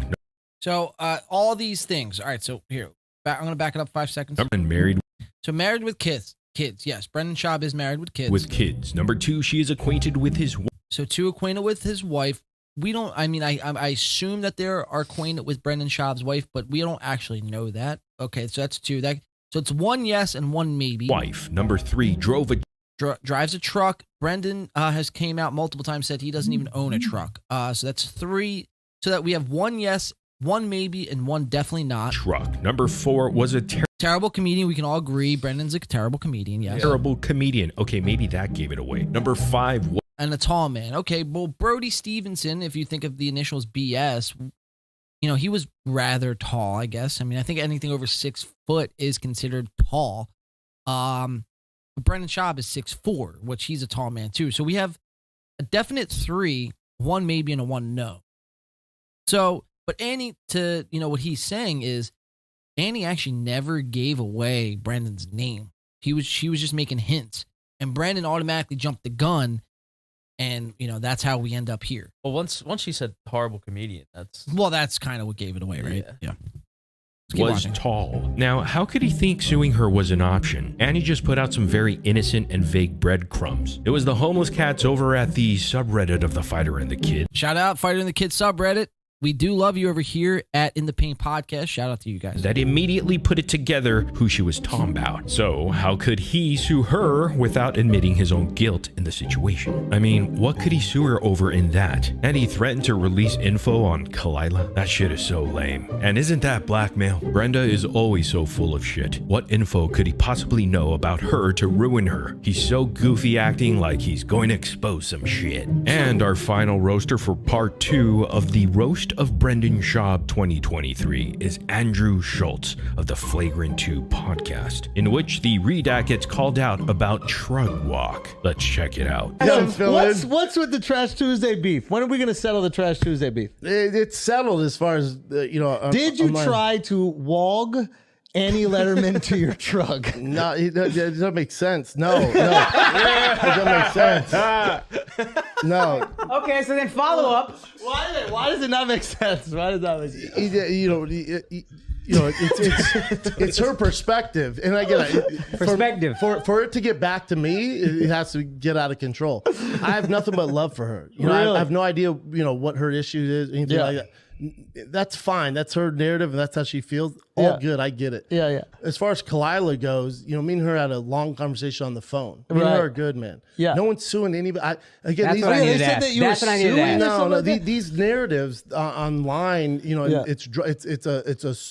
it's like a fucking soap show. They want this drama. There's no drama. Like Bobby Lee is one of my closest friends. Me and Bobby talk all. No one's been more supportive when I started than Bobby Lee, dude. Really? Besides Rogan and Callan, Delia, nobody's been more supportive. Yeah. So when it comes to Kalila, I didn't have her number, Bobby. I go, send me your girl's number. So I called her and we just had a conversation, for over an hour. Me and her are good, man. Dude, when you talk about the secret sauce, Kalila is the secret sauce of Tiger Belly, of the Trash Tuesday. She's great, yeah. She's such a smart fucking girl. No issues. As far as now, if you call a girl smart, that's another way of saying that she has no talent, in my opinion. You know what I mean? You think so? How smart could women be? And that's not me being sexist. It's just being real. I've never really came across, me personally, maybe a few, but really genuinely smart women. What I'm trying to say is, this is not a diss on women. This is a diss on Brendan Schaub for kind of talking himself into a corner. You know what I mean? Yeah. I guess. Right. Well, I don't know. It sounds like you're shitting on women. I'm not sure. This is not me being an Andrew Tate, misogynist fucking person. This is just, I've met a handful of smart women. I've met a handful of dumb women too. Me too. I've met more dumb women than smart. But my point is, let's throw that all out the window. My point is, this is Brendan again talking himself into a corner. Kalila is not the secret sauce of Tiger Belly. Tiger Belly could exist without Kalila. It does. And it does. And Trash Tuesdays, it goes the same thing. I mean, I think really Annie is the star of the show, and then it would go Esther as number 2. Kalila is the number 3. And the only reason why Kalila is any bit relevant is because the drama as of recently with Bobby Lee and Brendan Schaub. I didn't know who she was before that. Exactly. A lot of people didn't know who she was before that. So my point is, don't, hone in on me saying what I just said. Throw that all out the window. But hone in on what Brendan is doing. Hone in on that. Because Brendan essentially is just kind of talking himself into a muck. Let's keep watching. Sam says, by the way, hi guys, sorry I'm late. Merry Christmas. Well, Merry Christmas, Sam. Merry Christmas to you, Sam. doing goes, I think it's a miscommunication. Did you see the clip that they put out? It looked like they were very angry. Yeah. Again, and I told her, always come to me. Yeah. If you want to know, come to me. And they said that you had like some dirt on her or something like that. I have no dirt. I don't know. So me and her don't know each other that well. They're making this up or what? Yeah, but when it comes to Kalila, it's like I don't know. Again, I don't subscribe to social media. So if she's getting that news and she subscribes to it, I would be upset too. And that's why I told her. See, I'm like, I get it. So me and her straight up had a conversation. And that's how adults do it, dude. But see, this is the problem with you being like so detached from anything that happens online is you don't get to correct narratives about you in real time. Like, this is probably the first time you've ever addressed what they said. Well, who else is going to address it? You have 14 different platforms. You could just go on and be like, yo, that's wild. That's not true. I'm not saying anything. There's no lawsuit. I called her up and squashed everything's good. Instead of they put it out there and then never address what is out there. I just love how Andrew Schultz summarized everything Brendan said for like 5 minutes into like 30 seconds. One sentence. Yeah. Everybody just believes what has been said by them is real. Yeah, you could do that, or I can just call Kalila direct like I did. No, it's squashed between you two, but the people that have seen it haven't seen it get squashed. So they just believe that thing that they've digested is still real. Sure, and that comes with celebrity and all that shit. So it's like with that, like some stuff you don't have to. He doesn't tell understand. the public. You know what I'm saying? Like me and Kalila are cool. Bobby's one of my closest friends, man. Yeah. So it's like with that stuff, and you got to realize. Well, if he understands it, then that's essentially him admitting guilt, and that's what he's trying to walk a fine line of it's not even admitting guilt. He's just saying like, dude, like you don't have social media, so everybody. Like you can't clear it up for yourself. Like you have to wait a couple weeks until you come on a podcast and clear it up on your podcast. And even then, not everybody's gonna watch it. Right. And Brendan has 7 podcasts. He could have easily went on any one of those 7 and addressed it, but he didn't.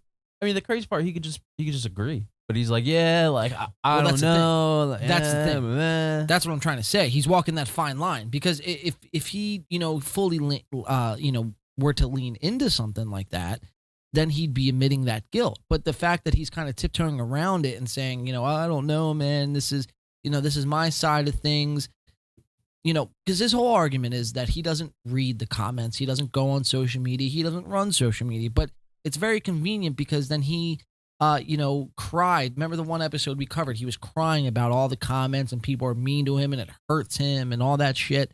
So I don't believe that for one bit that he doesn't completely stay abstinent from the comment section. Like that's complete horseshit to me. If you're on the internet, you're going to read some comments. It's just inevitable.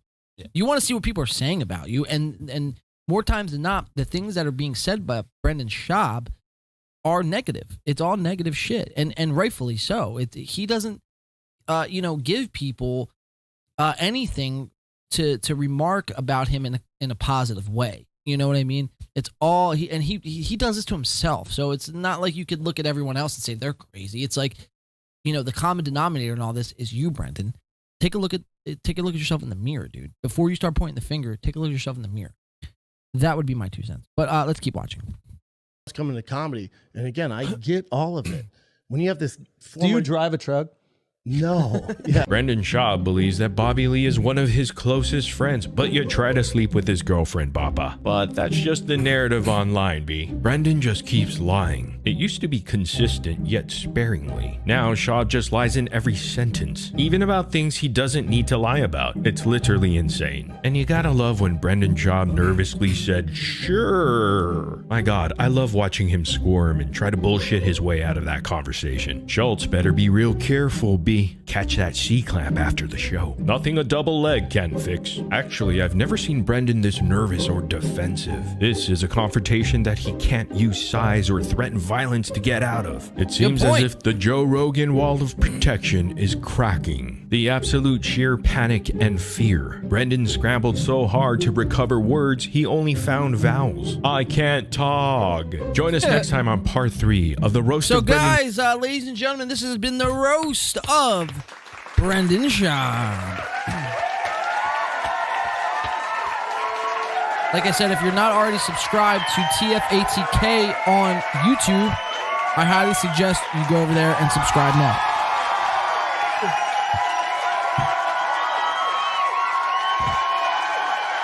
All right, cut that shit. All right. You want to do a couple clips from this Fighter and the Kid, then we'll jump into the Chris Delia thing, and then we'll call it a show? Yeah, whatever you want. It is 2:04. Really quick, though, not to jump off course, but fantasy football is in full effect, and I am in the second round of the playoffs and winning. Jerick McKinnon with a touchdown. T. Higgins with a touchdown. Titans D putting up a shutout right now. Okay, Kirk Cousins with a touchdown. All right, I'm liking what I'm seeing. So I'm playing Bone Breaker Gary for the conference final here. This is the winner goes to the chip. Bone Breaker pretty much has his whole lineup going right now. Jason Myers, Bills defense, DK Metcalf, TJ Hawkinson. He already had Garrett Wilson play, get him 3. Stephon Diggs, Derrick Henry, Josh Allen with 5. After the 1 o'clocks, I still have Austin Eckler, Tyreek Hill, DeAndre Hopkins, and Brett Mahay. And then my dad over there on the other game playing Adam, my dad has Joe. He was going with Justin Fields the whole time, but then took him out and put in Joe Burrow, which has 2 touchdowns. Nice. He's got Kenneth Walker with 2 points right now. He's got Mark Andrews with 3 points, Ravens defense with 24. And then other than that, he's got his whole team left. He's got Najee Harris, Devontae Adams, Christian Watson, Chris Godwin, and Cameron Dicker, the kicker. And then Adam, on the other hand, only has Jamar Chase with 5, DeAndre Swift with nothing, and Harrison Buckner with 3. And then Adam still has his whole team left. He's got Tua, James Conner, Josh Jacobs, Keenan Allen, George Kittle, and Cowboys defense. But my dad is currently winning 48-14. So the winner of this game right here, between Italian Stallion and I'm not going to say that name. I can't believe Adam didn't change his name the whole season, dude. I mean, how shitty was that, bro? You don't get it. No, I do get it. You don't get it. Why don't I get? You don't get where it's from. It's from a TV show. Oh, really? Yeah. No, well, then I don't get it. Yeah, it's from the league. Okay. Is that like...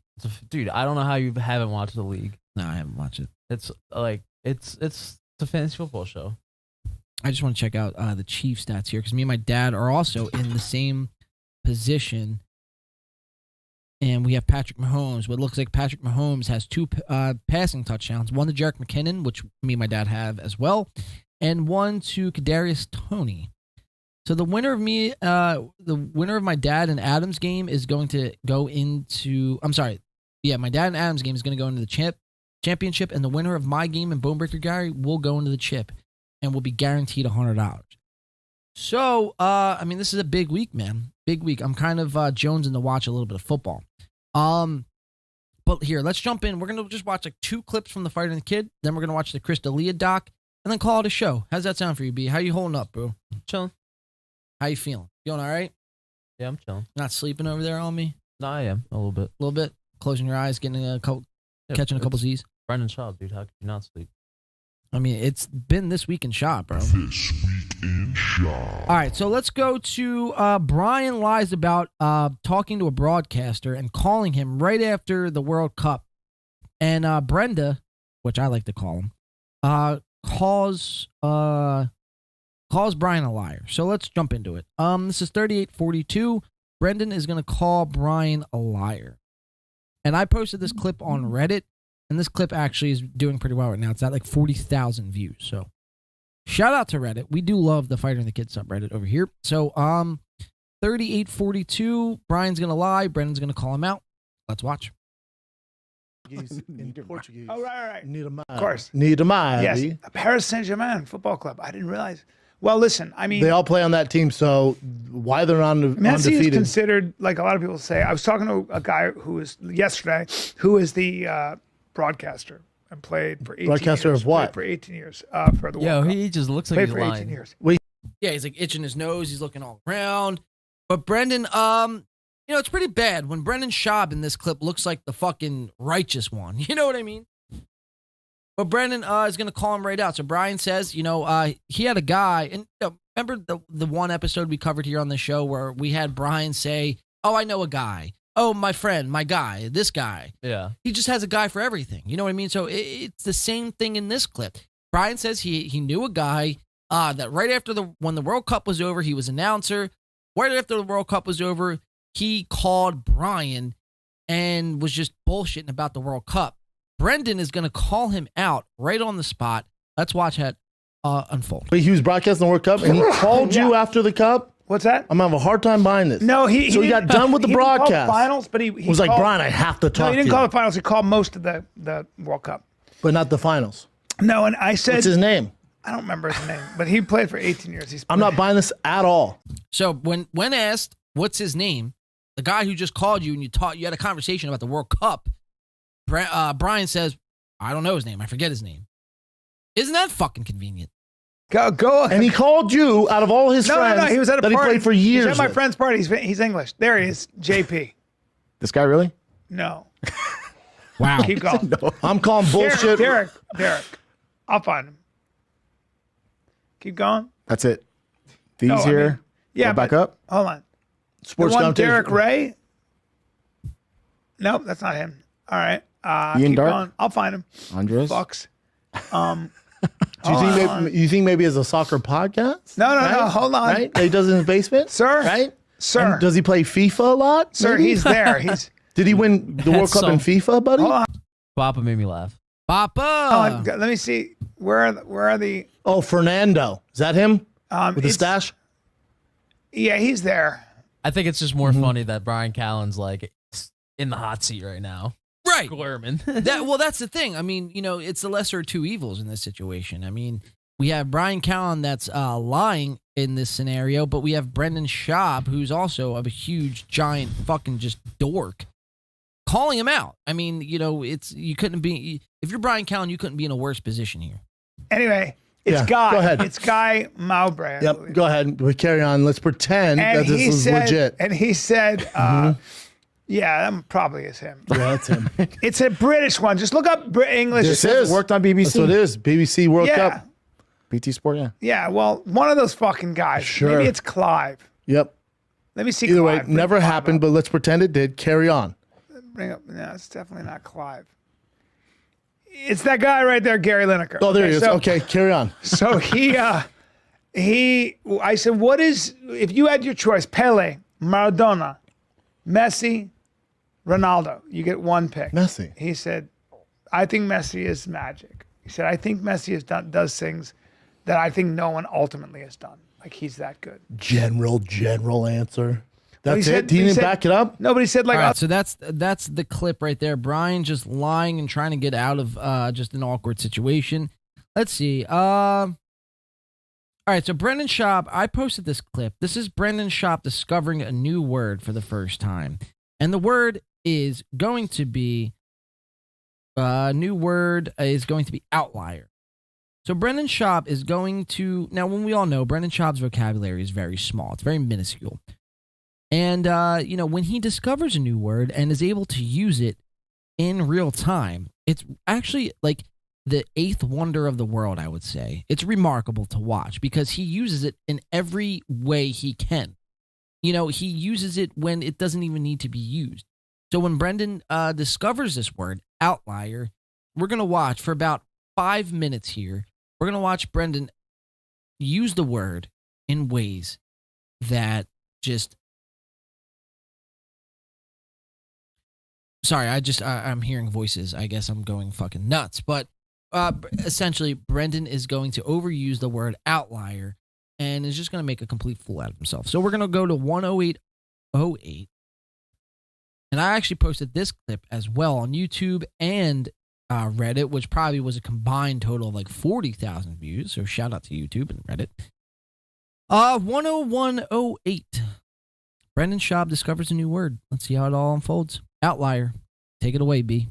And go through buds and be an outlier? Yeah. Like a mental, savage I like what he outlier? says about... But you haven't listened on Rogan? Yeah, I have. No, the new one. So now if we're keeping count, that's already 2 times he's used the word outlier, right? Right. Let's keep count, B. I want you, every time that Brendan Schaub used the word outlier, just hold up the number on your finger. So we're at 2. You said you didn't. You said you didn't before. I didn't hear the last one. Okay. But I like what he says. Because he was talking about... He's very honest with himself. Well, of course. His journey and stuff, Well, I was thinking about, and he's like, I don't do other podcasts. Like, he only does Rogan. He's like, I don't want to talk about it. I'm running. I'm doing my shit, right? He's always competing with himself. and he didn't have a meniscus. Like they were like, we can't even believe he ran, let alone 200 miles. He's like doing all this shit, like just mentally, just complete savage, like almost a sociopath. Like the way he trains and runs, I'm like, there's something there. Psycho, yeah. Yeah, not sociopath, yes, but psycho, psychopath. like crazy about like it. yeah, like just Like, cut from a different cloth. He'll die. Yeah, cut from a different cloth. And he says him and Kevin Haynes get together and they see who can break who. Damn. And then he's ready. like, we're still trying. We've been friends for Damn. 10 years. Never been able to break each other. Really? Like they did 15 miles to start and they did 6-minute miles. They averaged 6-minute miles. Get out of here. And Cameron Hayes is my age. And he was saying Cam Haynes, he was like, I know this path. He was like, this for sure, I'm going to break him. He's like, and I see him venture off somewhere and he's like, oh, I broke him finally. Nope. Cam Haynes coming. He goes, you're the motherfucker I thought you were. Wait, how old is Cameron Haynes? He's 55. David and Cam, not young. How old is he? I want to find out how old he's got. That's crazy. 55. He's my age. How old's David That guy's Goggins? my age. Look at him. David's 47. Jocko Willink, 51. Just savages, dude. But I was thinking about it for, not that he needs money. I'm sure his books crush it and he's so motivational. He read another book? He wrote another one. That's why he was coming on Rogan for to promote his book. But David Goggins, I was thinking about, I'm like, man, he could make so much money doing motivational speaking. And I was thinking, he does. When I was a kid, I don't know if he's doing that. Well, I'm like, does he go to division? Like, does he go to Ohio State and Alabama and talk? But then I was hearing him talk. I'm like, he's almost too extreme. Where I don't know if these kids can relate to it because he's such an outlier amongst outliers. Like the stuff he does is so insane. Yeah. You can book him. We're at 4. $100,000. Yeah, that's. But he's like such an outlier amongst outliers. Like 5'6". From what I heard somebody on podcast again. I don't know shit about Navy SEALs clearly, but they're saying he was even disliked amongst the SEALs because he was like such an outlier, like always talking shit, like always trying to break people. And they were just like he wasn't one of the guys. I guess he was like an outlier amongst outliers at Bud's 8'9". camp. Like they didn't like it. I don't know. Yeah. Is that what he said? And he remember that's from his mouth? I think so. Hmm. And then he was also like 300 something pounds too. Yeah, I read about that. Nuts. Yeah, I heard him talking about that. But I was like, man, what if he'd be good to talk to like University of Colorado or Alabama? And then I heard him talking like, he's almost too savage for this. Where these kids are like, Jesus Christ. We're at 9. Yeah. You know, like we can't relate to this. Well, some people get motivation from it and other people don't. It just depends on your personality. But he also does a good job breaking down. He's like, because Rogan's asked about failures. He's like, I fail all the time, but I don't call it failures. I call it attempts. So I position my mind where it's an attempt, not a failure. It's an attempt. So I'm attempting, and eventually I'm going to get it. So it might take me 6 attempts, but they're not failures because I'm gauging till I get it. It's an attempt. I find him motivational just because he's such an outlier. For me, that's not. I've never gelled with that. Like so some kids, like that'll work on some people, and the kind of people it works on are people that go into the military or like the certain jobs that requires. And I'm not saying it's not without value for everybody, but then there are people that's not as motivated. Oh, I don't think he's for everybody. Yeah, he's not. No, he's such an outlier. Yeah, that's what I'm saying. He's such an outlier. 11. I don't think you'd work with a lot of, like when I was in college. Can't even use my fingers anymore. I like when I would get energy or I would get motivation from seeing others break. Yes. So I can share that common Yes, but some people be mind like, with him. You know, like I'm sure a guy like Lawrence Vickers or someone like that. Lawrence was the same, like savage. Yeah. There's a few guys on the team who are savages like that. Like they like to train that hard, get into the nitty gritty. They like to see people break. Whoever lasts, they can trust them. David's the same way. So I think some guys might connect with it, but the majority of the team wouldn't. It probably shut them down because he's such an outlier. Like when he's talking about 12, he was like, some days I'll say, hey, just run 10 miles. And then I get 10 miles and he goes, and I think to myself, and this is where I think, psychopath comes in. He goes, there's some motherfucker out there running 15 miles. I'm only doing 10. So I run 15. I get to 15. I think there's some motherfucker out there running 18. So I run 18. You're like, holy shit, dude. Yeah. When's enough? Yeah. And then he goes, people ask me what I'm getting ready for. It was nothing. I'm getting ready for when I don't need to be, because you never know when it's going to come. In my head, I'm like, well, what the fuck is coming? Where you're going to have to run 20 miles at 6-minute mile. Yeah. What is coming? Because if that's what gets you out of it, the rest of us are fucked. Life, just getting ready for. Yeah, I think for him, it's more getting comfortable in pain. Yeah, I mean, if you could put his brain in a robot, we're all fucked. He just can't stop, won't stop. Yeah. And then Rogan goes, you take vacations? Rogan goes, I take vacations. He goes, fuck no. Come on, Brandon. I don't take no vacations. He goes, I have many vacations. When I'm eating lunch, it's a vacation. I'm having food, it's a vacation. When I lay down for a nap, vacation. Rowan's like, yeah, you can tell Rowan. He's like, yeah, I get that. He doesn't have kids or a wife? No, I think he has a girl, but Rowan goes, for creative, though, it's good for me to reset and, And Damian's like, yeah, you can see he was not vibing. He was so funny when he said, some people call me and they go, you overtrained. He goes, delete, block, delete. Man, you overtrained, you're going to hurt yourself. Delete. I get mini vacation. And again, why is Brian Callan always in fucking flip-flops, dude? I mean, cover up those fucking crusty-ass feet, man. No one wants to see that on a podcast. Imagine if we jumped on here, Brandon, and we were just in fucking flip-flops and just showing our feet.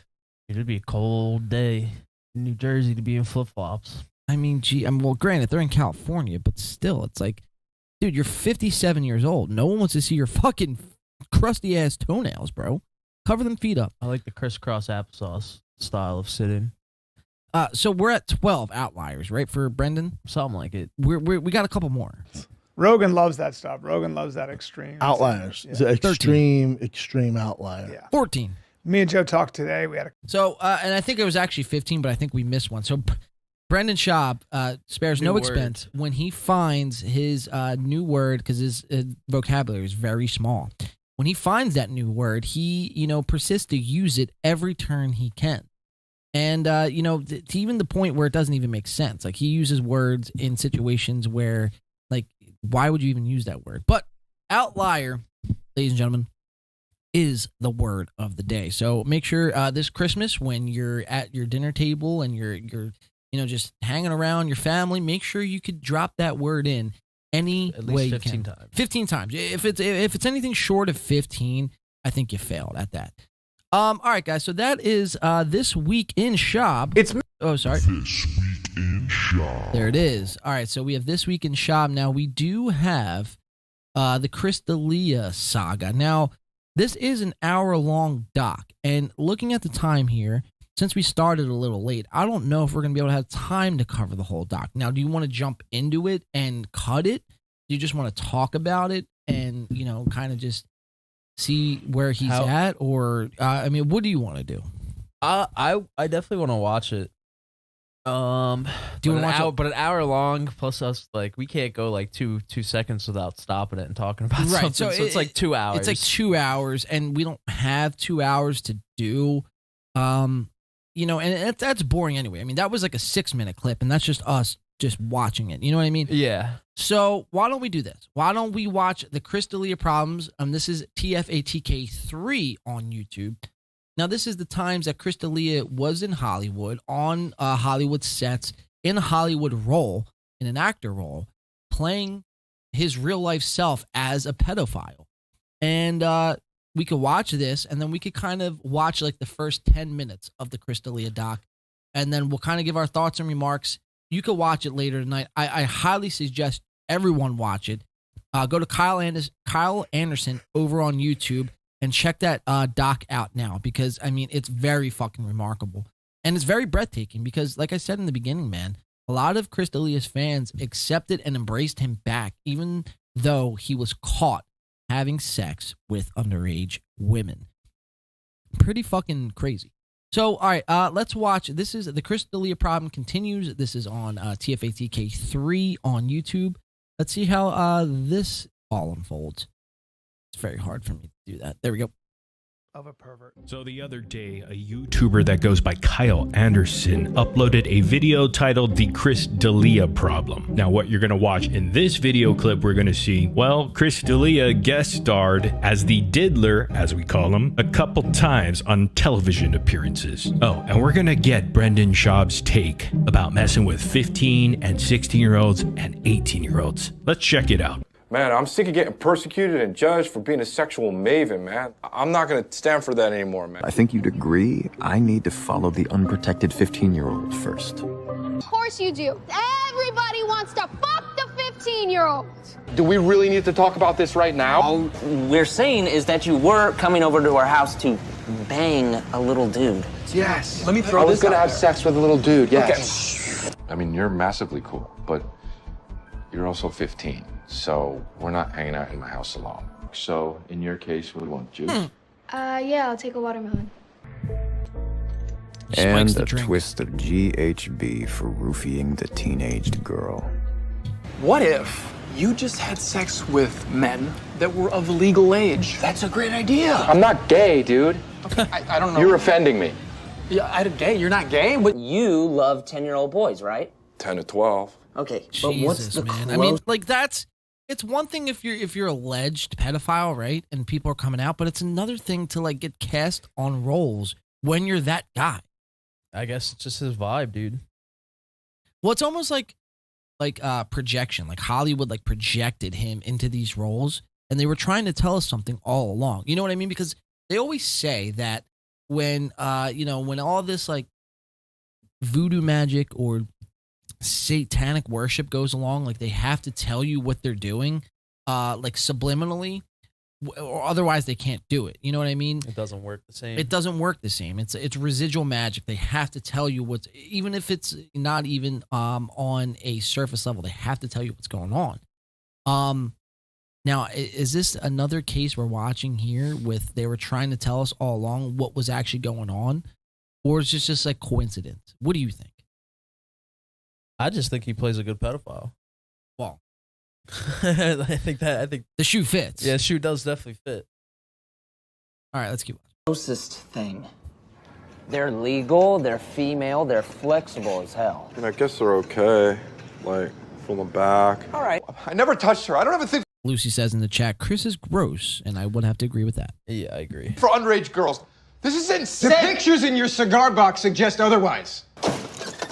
The boys' locker room. So I would say one thing, it would be one thing to be, cast on a role. Like if he was on Dexter, right, and was cast as a pedo, it would be one thing to be cast on Dexter. I would say, okay, maybe that's a coincidence, Or like Law and Order. Or on Law and Order, right. Yeah. But the fact that he was cast on two different shows, one being a comedy and one being like kind of like a satire murderous show, it kind of rubs me the wrong way. Like I describe Chris D'Elia in this whole instance as being no different than, like someone like Ted Bundy or Jeffrey Dahmer in this instance, right? Because the only difference being Chris was a comedian. And I say those words loosely, right? But essentially Chris D'Elia, his whole thing was trying to start a sex cult. And that's what the documentary kind of unfolds and tells us is that, and like I said, Kyle Anderson did a hell of a job on this, video. And I suggest everyone out there go and watch it now. Kyle Anderson on YouTube, phenomenal job. But, he's really no different than fucking these, mass murderers out there that we know today. And the only difference is, I guess, like I said, is him being, a comedian, number one, and number two, actually him not committing murder. So, all right, let's keep watching. Really? How could you be on that little Sporty Spice, dude? We had an experiment. I was conducting my own experiment. Look, check it out. Okay, I never touched them, I swear. They would fall asleep and I would take their tops off, snap a few photos, which I wouldn't share with anyone, and then who gets hurt? Nobody. They don't even remember. You look like a street pervert. Whatever, dude. He kind of does too. Like That's what I'm saying. He just fits the part so well. Fits the profile, man.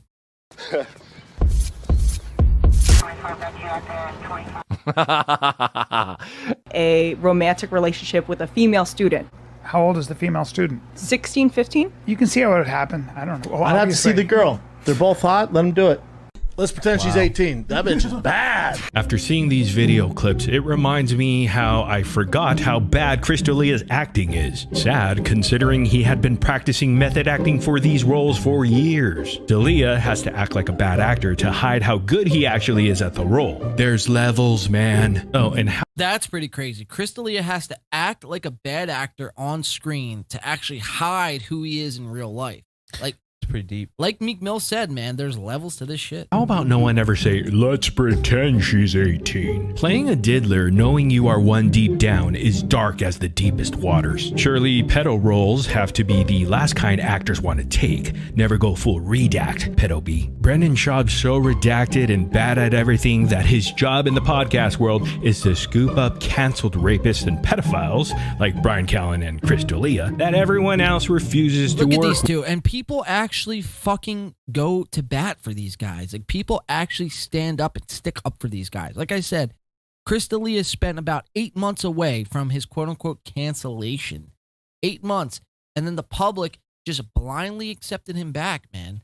And then, if anyone came out and criticized Chris D'Elia, they would fucking be up in arms and they'd be so mad at the person criticizing. But it's like, you think it's just that internet theory? You think he just has a bunch of bots out there for not him? on the likes of Chris D'Elia. No, I mean, if we were talking about someone like Joe Biden or fucking, Jeffrey Epstein, maybe.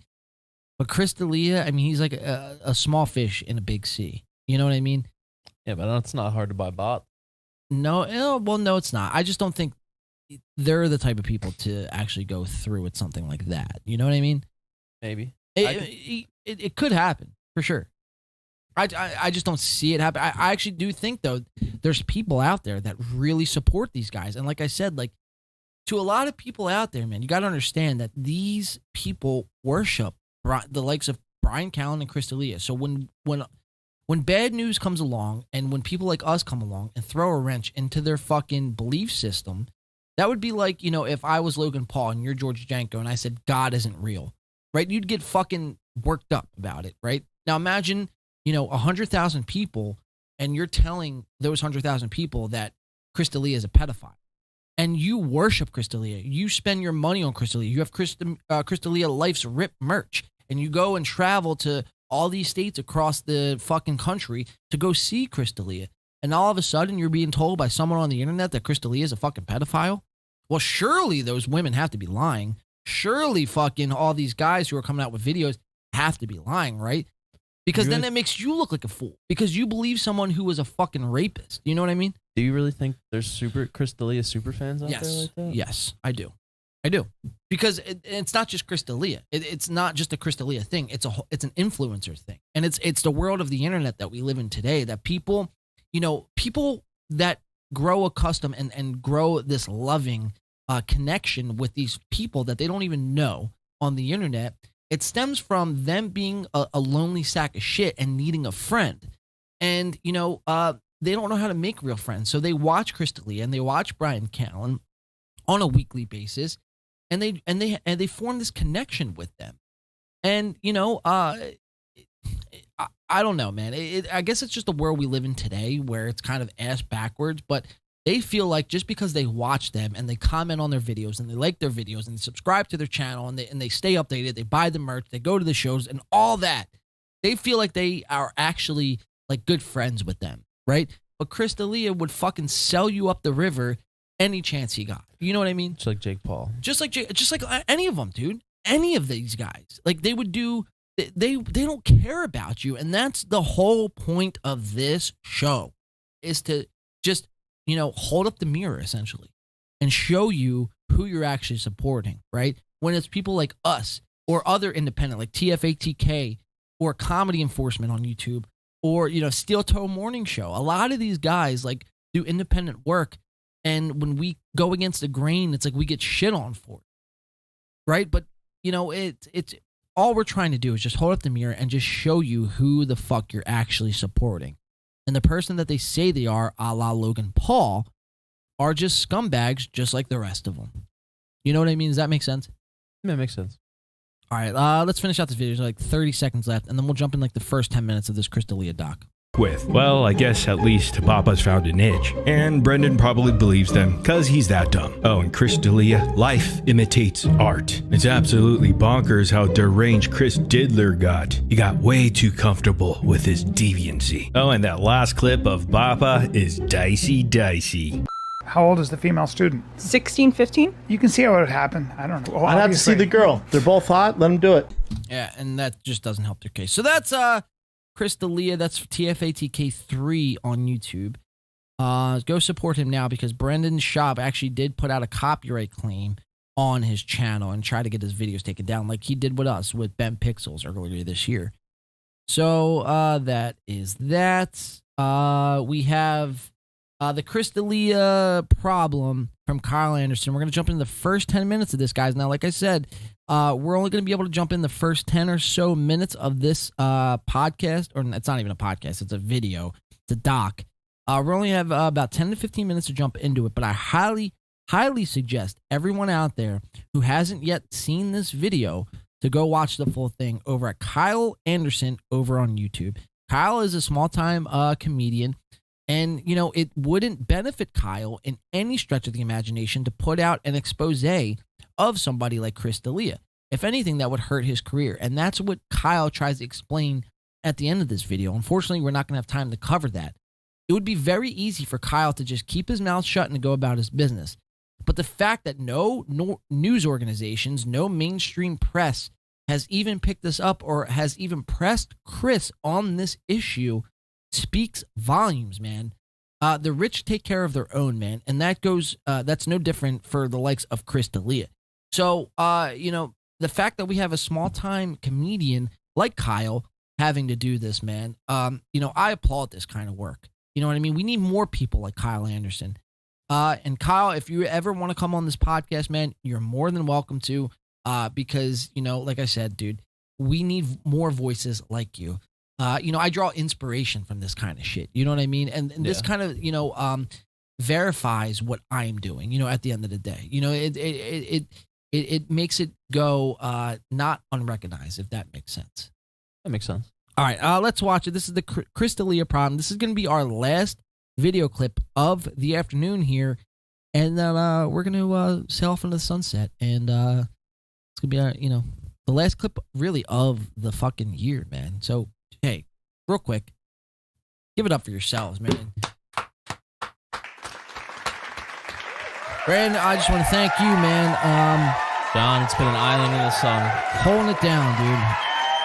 I can't wait till 2 weeks, though, when we're coming back here on and covering some Logan Paul coverage. But until then, we got the Chris D'Elia problem. Let's not get all wishy-washy here on the last couple minutes.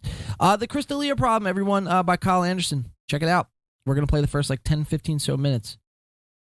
Just because we don't have time to play, a fucking whole hour doc. All right, here we go. Chris D'Elia problem. Check it out. Comedian, podcaster, and empty shell of a man, Chris D'Elia. He went from being a rising name in comedy to being better known for a massive sexual assault and pedophilia scandal that broke in the summer of 2020. And I'm praying what I'm hearing isn't true. Honestly, my first reaction was just dude, why? I don't know him. I don't know him like that. Okay.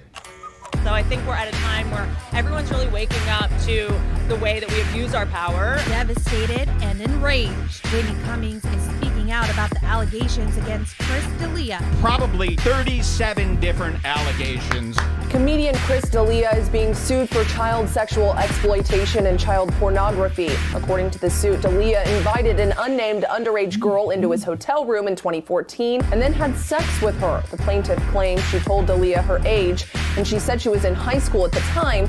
She also says he asked for sexually explicit photos and videos from her. Saya the fuck Nara, dude. How would you feel if a 37-year-old man was texting your daughter? Immediately, I was just all right, that's pretty fucked up. I don't text children. If what she's saying is true, I don't think you can come back from that. It's over, bruh. That's a bad look. But with that case mysteriously being dropped, Chris would have you believe that he's a family man now, working diligently to get through his sex addiction. So this was the apology video that he put out 8 months after his cancellation. He comes on YouTube and he really he's like, man, I'm a sex addict, dude. And the reason why I was doing all these things is because I'm addicted to sex. Literally, that's an exact quote from Chris D'Elia. sex, he says. So he was trying to make everyone in the YouTube space and on the Patreon space believe that, he was this changed man and that he was not going to be, pursuing underage women anymore. And up until this point, up until 3 days ago, he would have you fooled. But it takes the likes of Kyle fucking Anderson, a small-time comedian, small-time YouTuber, to fucking point out and shine the light, man, on this fucking guy, on this creep. I mean, it's a true hero. No, absolutely, dude. Absolutely. The real one. If I had to give an award for fucking most courageous man of the year, it'd be Kyle Anderson. So this was the apology video. Mind you, this apology video was in March of 2021, right? Keep that in mind because that's going to come back in a lot of ways here on this video. Let's keep watching. Stand by the fact that all my relationships have been consensual and legal. I've seeked out a lot of, medical advice, therapy, and stuff like that. I've been on this path of recovery now for... And I just want to point this out real quick. I know I'm pausing Bunch a of lot, out. but when somebody's addressing you, and I've said this multiple times here on this show, the eyes are the key to the soul. The eyes could tell 1,000 stories, right? When someone is addressing you, if I'm addressing somebody, I'm looking at them in their eyes, especially if I'm like, if I was found wrong in a situation and I'm trying to make something right, I'm not like, well, I was wrong in this situation, and you know what I mean? That's disingenuous. You're a liar at that point. Look at his body mannerisms in this whole this is an apology video. Now, granted, this was like a year or so ago, but he's not addressing the camera, which is the audience. The camera is the audience. He's not even looking at the camera. He can't even muster up the fucking strength to look at the camera. Imagine if there was someone in the room that was addressing him. I mean, this is easy. I mean, you're doing a podcast in front of nobody. You can't even look at the camera. What do you have to hide, Chris? Well, He's an actor too. Well, there's that too. There's he plays a lot of this up, But watch his eyes in this. A lot of, medical advice, therapy, and stuff like that. I've been on this path of recovery now for a bunch of months, and I have looking down, looking very disconnected, looking very, he doesn't know what to say. He just looks guilty. doing the work and being somebody who is a role model for my son. Chris published that video on February 19th, 2021. Sorry, it was February of 2021. I mistake. I was a month off. Claiming to be many months clean of his old habits. However, in this documentary, we have exclusive victim testimony that begs to differ. He put out the apology video. I was so genuinely confused by it because prior to that, everything was back to normal. I wrote him about it. He told me point blank, I don't want anything to change. So we were dating from March of 2020 to April of 2022. Oh, really, dude? You were dating till just this April 2022. You're March of 2020 to April 2022. This apology video was February 19th, 2021. Now, for everyone who may not know, Chris is married. So for him to have a girlfriend in April of 2022, some would call that cheating. I don't know. Call me old-fashioned, but I'd be one of those people that call that cheating. Yeah. You're married. It's not like you have a girlfriend. You know what I mean? Like, you're fucking married. You went through the legal process to commit to somebody else, and you said it best, B, earlier in the show. When you get married, the two becomes one, and it's a reflection of who you are at the end of the day, right? Yeah. Oh. All right, let's keep watching. Nothing ever changed, even when he posted the apology video. Wait.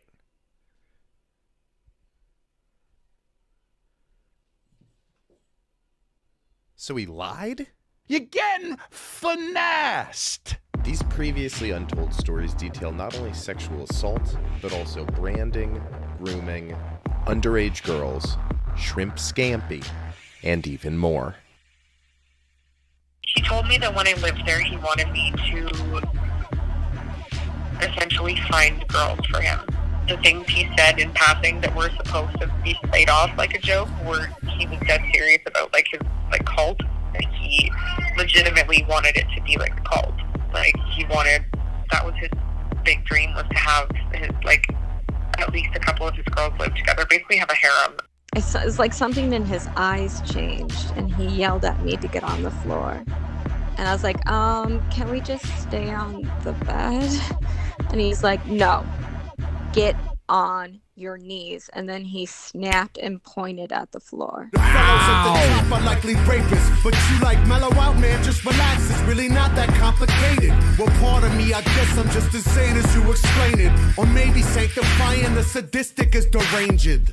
We'll also hear from Chris's former tour manager, willing to come forward in this exclusive interview and tell you about watching everything fall apart from the inside. When you have someone close to you that is a monster, you don't see it at the time. He wears his mask extremely well. Wears his mask extremely well. And that's from his old tour manager. All right, that's pretty alarming. 500 women at that time came out. Women from across everywhere having the same story. And it's the Chris situation.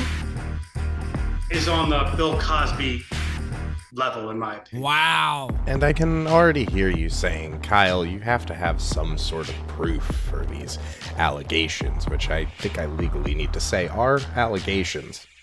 But I do have some proof. You see, Chris went on the record and claimed, I can certainly say for me, if it's not the blue check mark on Instagram messaging you back, that shit's not me. So what I would need was, like, if Chris was dumb enough to, I don't know, create a new Snapchat just to call one of his victims that was talking on Twitter in an attempt at damage control and beg her to delete her allegations.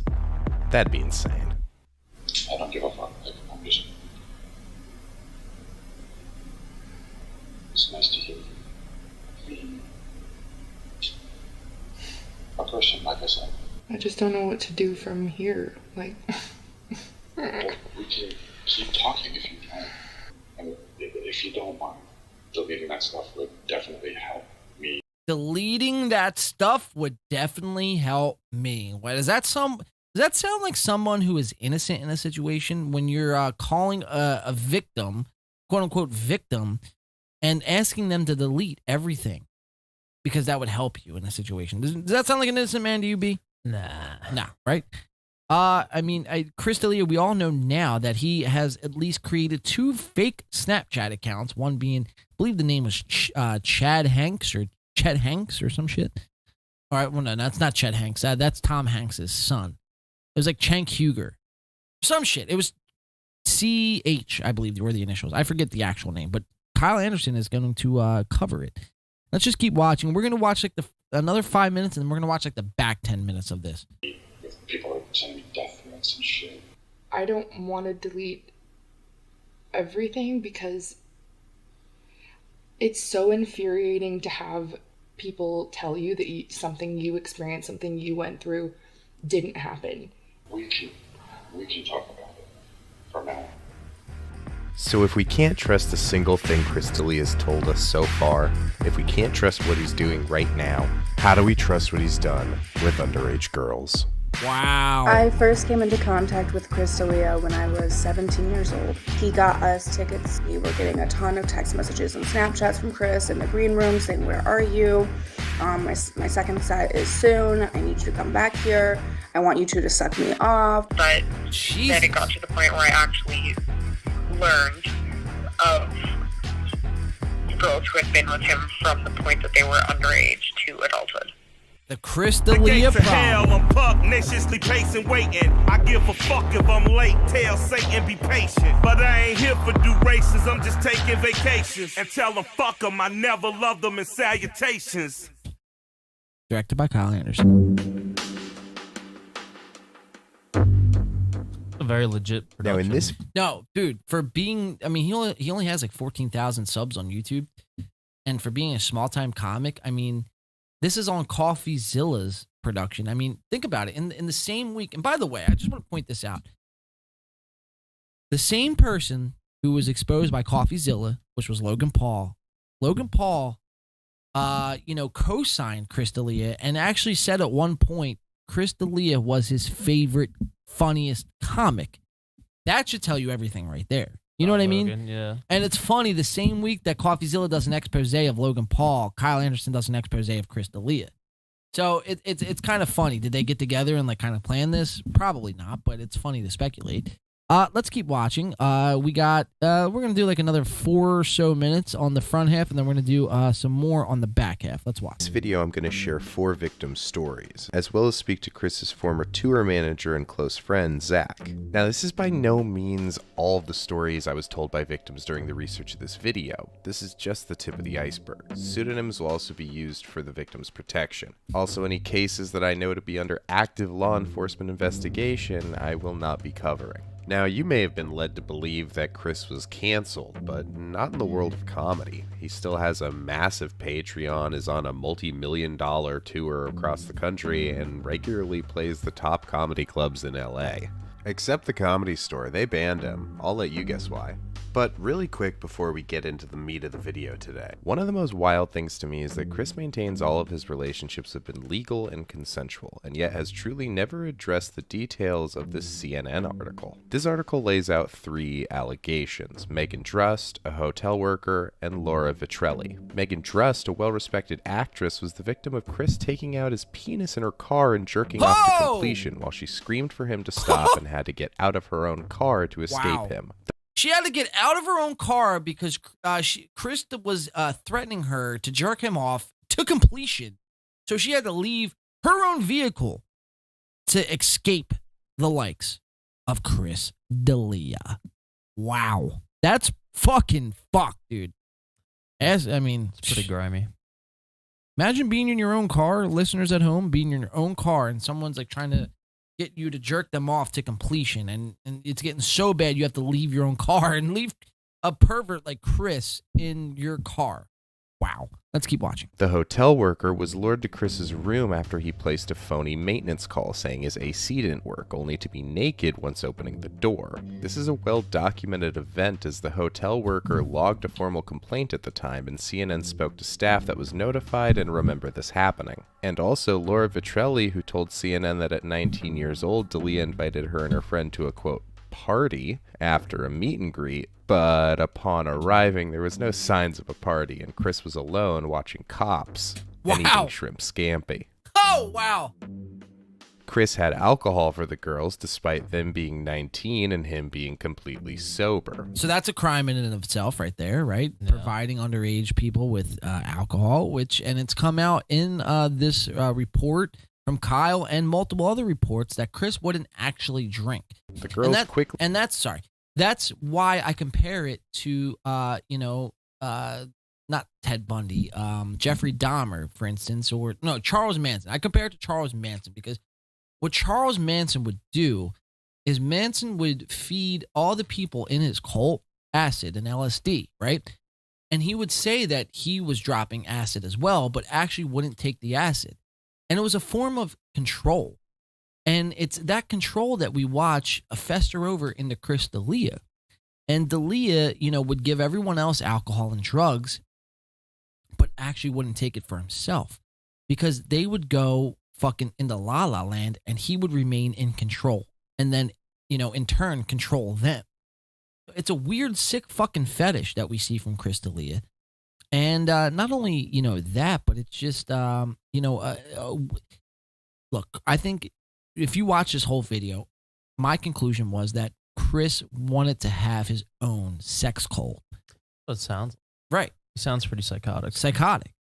Let's keep watching. Quickly came up with an excuse to leave, but as they did, Chris pulled out his erect penis and chased them out with it. Holy shit. They were trying to leave, and Chris is like, boom! Get over here. Get over here. Yeah, like Scorpion from Mortal Kombat. Holy shit, guys.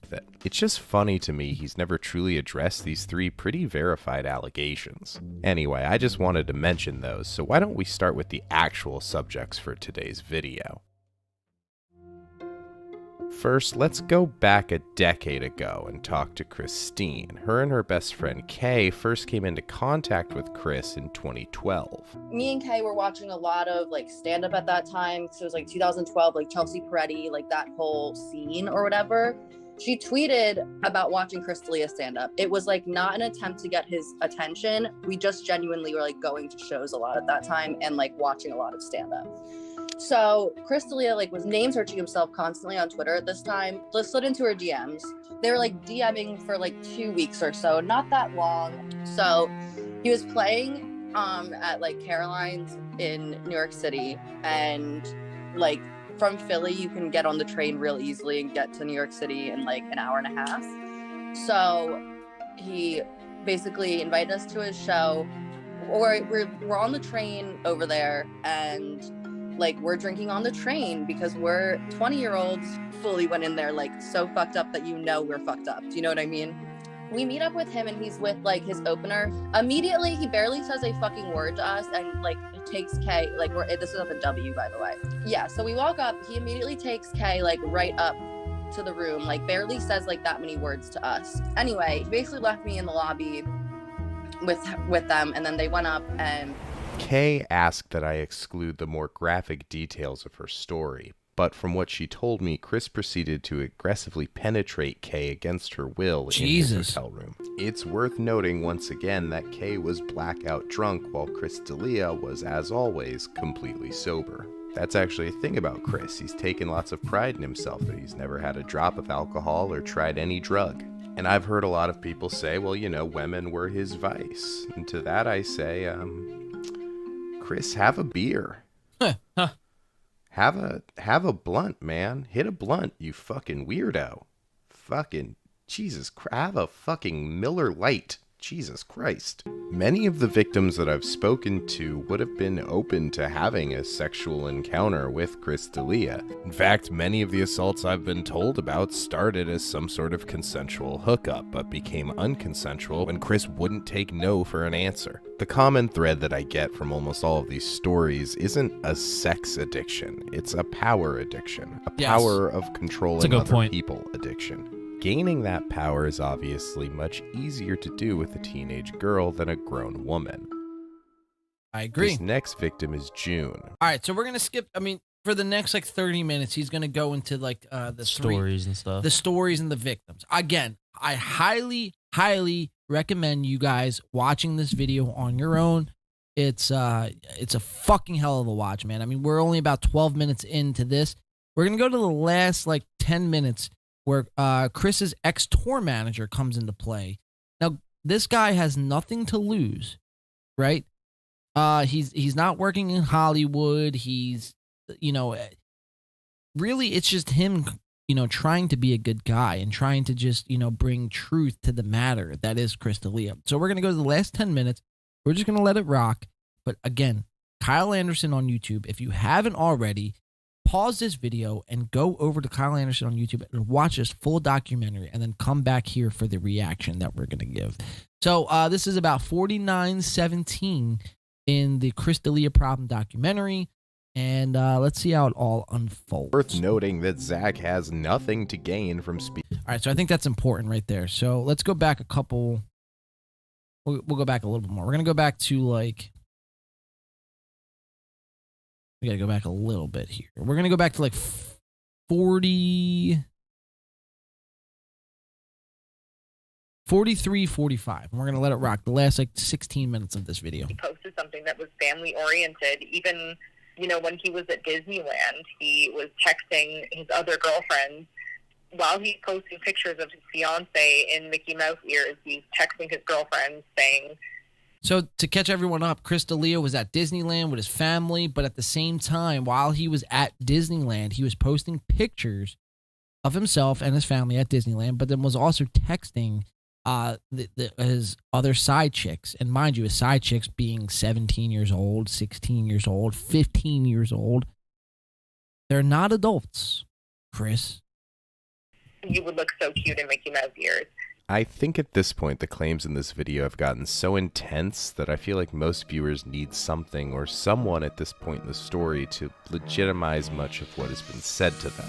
Luckily, I was able to get in touch with Chris's former tour manager and friend, Zach Doncovio. Zach could best be described as an East Coast bro with a heart of gold. He was willing to sit down with me and talk a little bit about not only working with Chris, but about being friends with Chris and being in that inner circle. At that time when I left Live Nation, I started tour managing him, and I guess that's when I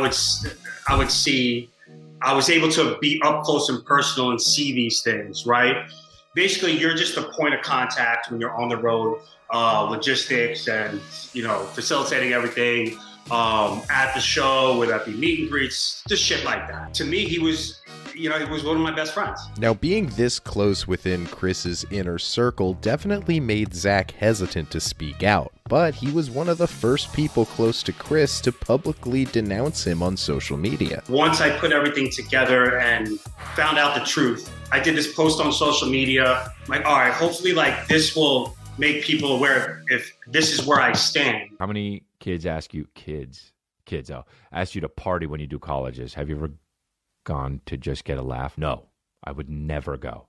I'm fucking 38. I don't even like being in the room with them. I feel creepy. That's just like a lawsuit waiting to happen. It's also not fun. And if you have someone this close to him speaking up, like, I'm not necessarily speaking up because I had to watch out. Like, I couldn't say anything bad, but I'm like, here, this is it. People will know the truth, right? I'm sure some of you are wondering what it is exactly that made Zach pull a 180. Like, the floodgates open, you see all these women come out. There were over 500 women at that time came out, and all the stories are the same. They're all saying the same type of stuff, all the same behaviors. And actually, you know, that first week, you know, I literally told him, yo, bro, I'll take a bullet for you. I got your back. I don't care. Because that's like, you know, from New York. So I think this is pretty important. Chris's ex-tour manager, Zach, was saying in the first week of all the allegations that were coming out, Zach was saying, listen, Chris, fuck all the noise out there. I'm willing to go to bat for you, right? I'm willing to go to bat for you because that's what boys do. But it got so extreme that even Chris's tour manager, Zach, had to fucking disavow him after like 2 weeks. I feel like that's super important to the story. Because, I mean, Zach could easily just, one, said nothing, or two, you know, just fucking went off about his business. He didn't have to fucking come out and do this. And I feel like I want to drive that point home. Zach did not have to come on, and even, you know, he didn't have to go on this interview and give this information about Chris. Like, there was nothing for him to gain on this situation. Does that make sense? Does make sense. All right. Just making sure. New York, Long Island, and that's your mentality. Like, you gotta, if your boy's gonna go down, you gotta get his back, right? And I was. And as weeks gone on, the more and more shit you hear, you're like, all right. And then that's when it was like left and right. You saw shit like the line, like catching him in so many lies. So maybe a week or two later, I start getting hit up by this reporter. And I'm like, all right, this is weird. Like, why is she hitting me? You never want to talk to reporters, and if when a disaster's happening, it's like, you just don't. So for several months, that was the end of it, until the reporter reached out to Zach once again in mid-August. Putting another big allegedly here, because, I mean, you're such a coward if you sue me, dog. Fuck it. The reporter then emails me requesting an urgent comment from me. The reporter's email laid out the details of Chris sexually assaulting a girl after a show in Boston. The victim wanted to remain anonymous, right? I knew exactly who the girl was. I remember that whole night vividly. As Zach looked over the email, all the details and actions in her story lined up. And the whole story was in that email. Then when I saw that, I'm like, oh my God. This happened. You know, there were no doubts in my mind that something took place in that room that night, his room that night. And then that was my moment, and I was like, you're a fucking monster. Zach responded to the reporter with all the proof he could to corroborate the girl's story. I responded in full detail, screenshots I had, all that shit. When Chris found out that Zach had told the truth to a reporter, he became furious. I gotta send you that audio message. You made this way worse. This is now a story. It was nothing, and now it's a story. If they weren't gonna publish anything, now they are. Let's just say the story should have been published. And when it disappears, what does that normally mean? I am 99.98% sure there was no article because there was a settlement. Maybe other settlements as well. So she got justice, hopefully. And if you know, you can consider money justice, you know, we could just leave it at that. Because that reporter did great work and there's a victim involved. So It's also worth noting that Zach has nothing to gain from speaking in this video. He no longer works in Hollywood or even lives in California, and he hasn't had contact with Chris in 2 years. Zach explained to me that he has his own reasons for coming forward. It's the victim blaming shit that really boiled me up. It's over 500 girls. Let's say even 20% of those 500 were maybe fibbing a little bit or exaggerating the truth. Then you have 400 that like, hey, you're gonna say all those women are like just making this shit up? Women from like across everywhere having the same story. And he's been able to do what he's done and have no remorse. There's no remorse like when he did that apology video. Like when I cringed when I was watching it, like literally said, you know, I've been flippant with people. And I'm just like, yo, man, you're not flippant. Like, this was predatory. Oh, like looking back, so many red flags. Like, I mean, that's pretty fucking nuts, dude. I mean, your old tour manager, one of your fucking boys throughout this whole thing is, you know, calling you fucking a predator, man. I mean, it is. Well, he is definitely right. a fucking predator. No, he is. But it's crazy because it's like you couldn't even fucking convince that your old friend, your old tour manager, someone who managed like pretty much 50% of your life, you couldn't even convince him that you weren't a fucking pedo. But somehow you convince all the YouTube comments and all the fucking fans out there that, you know, you're this straight edge fucking guy. Probably easier to fool him because he sees the real you every day. You know what I mean? Well, not only that, but he's making him money. You know what I mean? So, dude, it's fucking crazy. All right, so there's not too much left on this, but let's just see how it all unfolds. some girls walk out of his hotel room but it was like this disgusted look. You know what I'm saying? You know, it happens once, twice, 3 times even. Okay, but we're talking hundreds of women. I just remember like after one show, I think we were in like Hollywood, Florida. He's like, hey, can you grab this girl? She wants to meet me. Okay, cool. And it's after the show. I go grab her. I'm like, all right, come on. And I just bring her. She goes into his dressing room. I then go and close out the show with the venue manager. I come back and she's walking out of the green room and I see her face and this girl looks like she's almost in tears. In my head, I'm thinking, all right, that's weird. You know, Chris, what was that about? Oh, nothing. I'm like, oh, okay. And you kind of like, you just have so many things going on. You don't recollect that, like at the time, you don't think, I don't know, but I'm not thinking one of my close friends is a predator, you know? Fast forward to now, it hasn't stopped. What's gonna happen again? It's gonna happen like you're gonna have these women talking about their experiences, but then they're gonna get the backlash like, oh, they're lying, oh, this and that. They're gonna find some way to, you know, find, you know, little holes in the story, pick at those, and make these girls not credible. I don't want to see that again. If I'm able to explain what I've seen and what I've put together after all this time, hopefully people will believe them.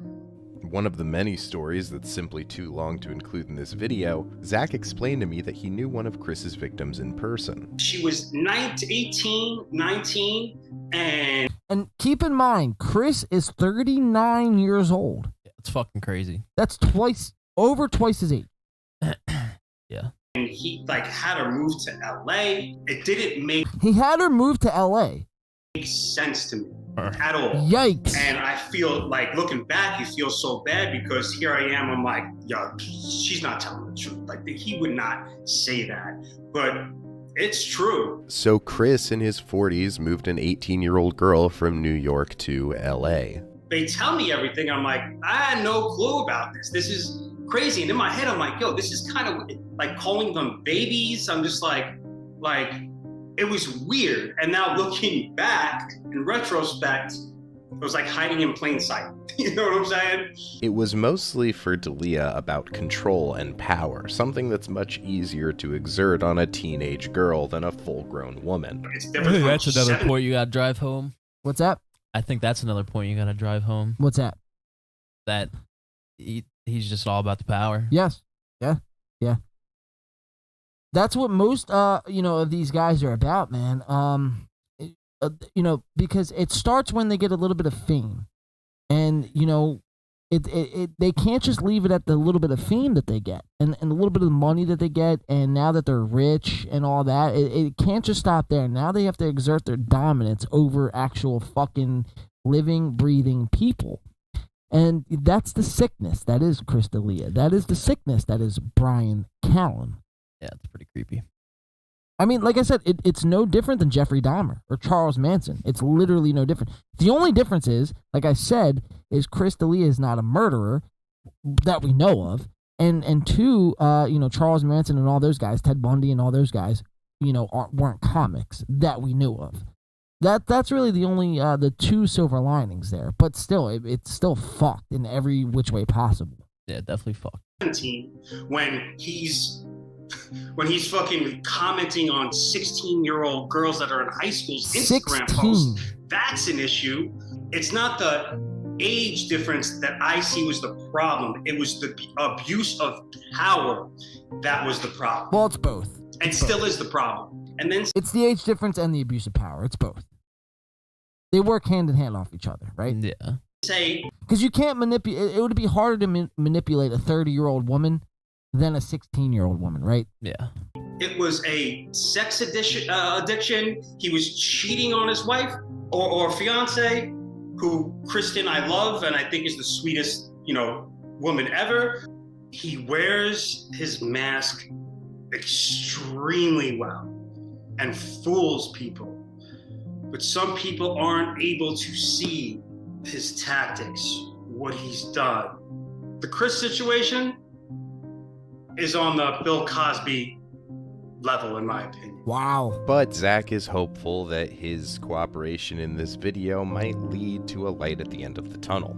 If I get, 1,000 DMs that you're a piece of shit, how can you do that? If I get 1,000 of those and then I get one that actually, a girl that reaches out, thank you so much, then this was worth it.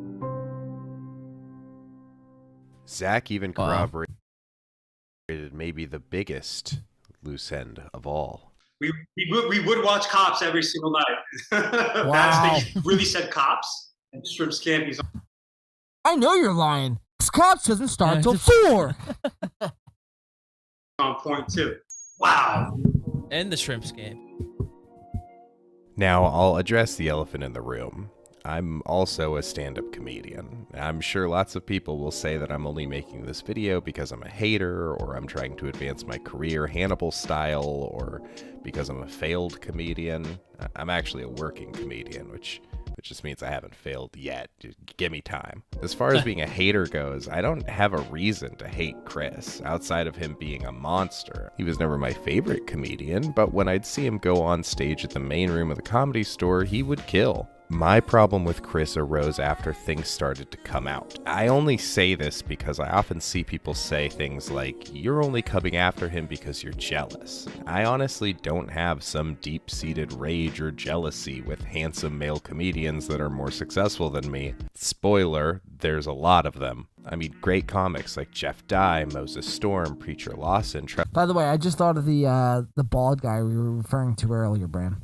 The bald guy? Jeff Ross. Jeff Ross. Couldn't think of the name earlier. Trevor Wallace, all good-looking, successful dudes that I have nothing but respect for, and I've heard nothing. Trevor, but you ever things check out about. Trevor Wallace? I also don't fault He's any of funny the as people fuck. that are currently working with Delia because I think they've been gaslit by him too. And making this video is not even about dunking on some chud comic to feel superior. I don't even bother dunking on guys like Schaub because truly, what can I say that hasn't already been said ad nauseum in his own comment section? He's getting destroyed in the comments. No, I'm making this because I care about comedy and about the authenticity of our community. If we allow shit like this to continue and for predators like this to walk amongst us in our... This is big. Listen to this. I want you to listen to this, hard here. This is huge. If we allow shit like this to continue and for predators like this to walk amongst us in our ranks just to protect our bag, I mean, how the fuck can you trust anything we say on stage ever again? Exactly, and that's the point that I'm trying to drive home at the end of the day when we cover all these comics. If you can't trust them, then what is making anything that they're saying worth? Comedy has no backing. It has no backing, has no merit, dude. Anything that they're saying is just bullshit, just for fucking an extra $1.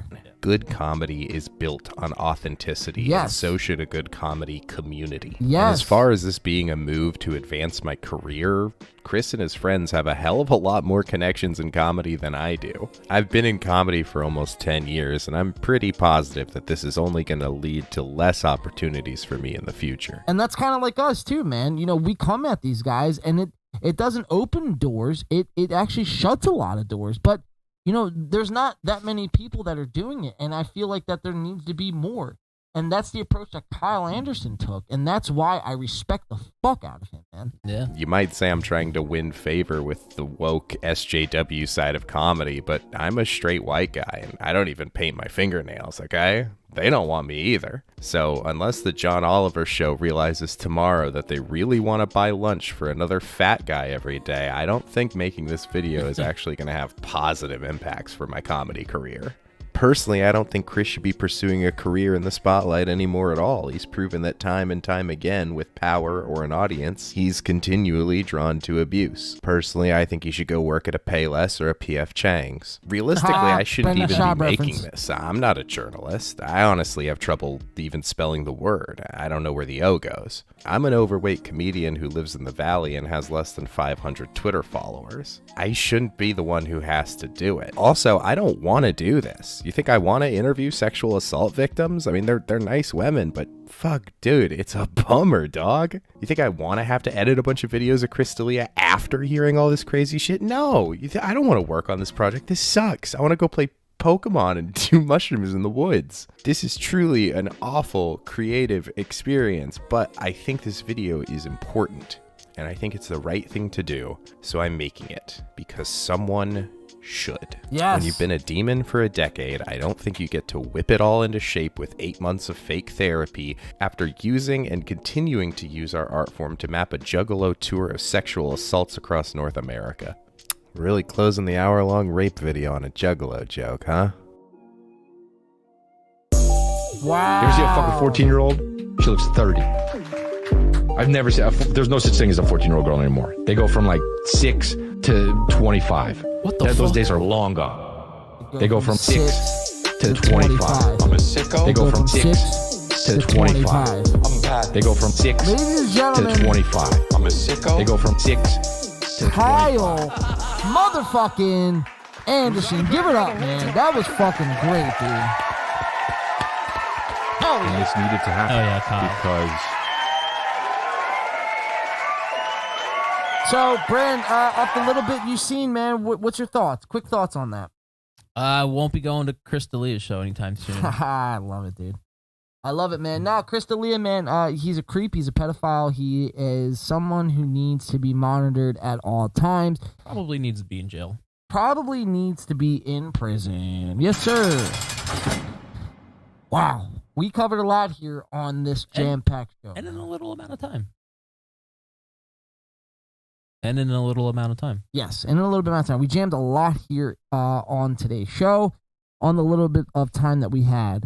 But, yeah, man, I feel like that was super important to play on today's show because it really shows the monster and the you know the old saying, dude, absolute power corrupts absolutely?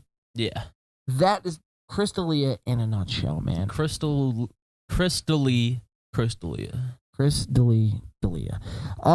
Yeah, man. I mean, look, it's super important that more people see that. That video only has like 114,000 views.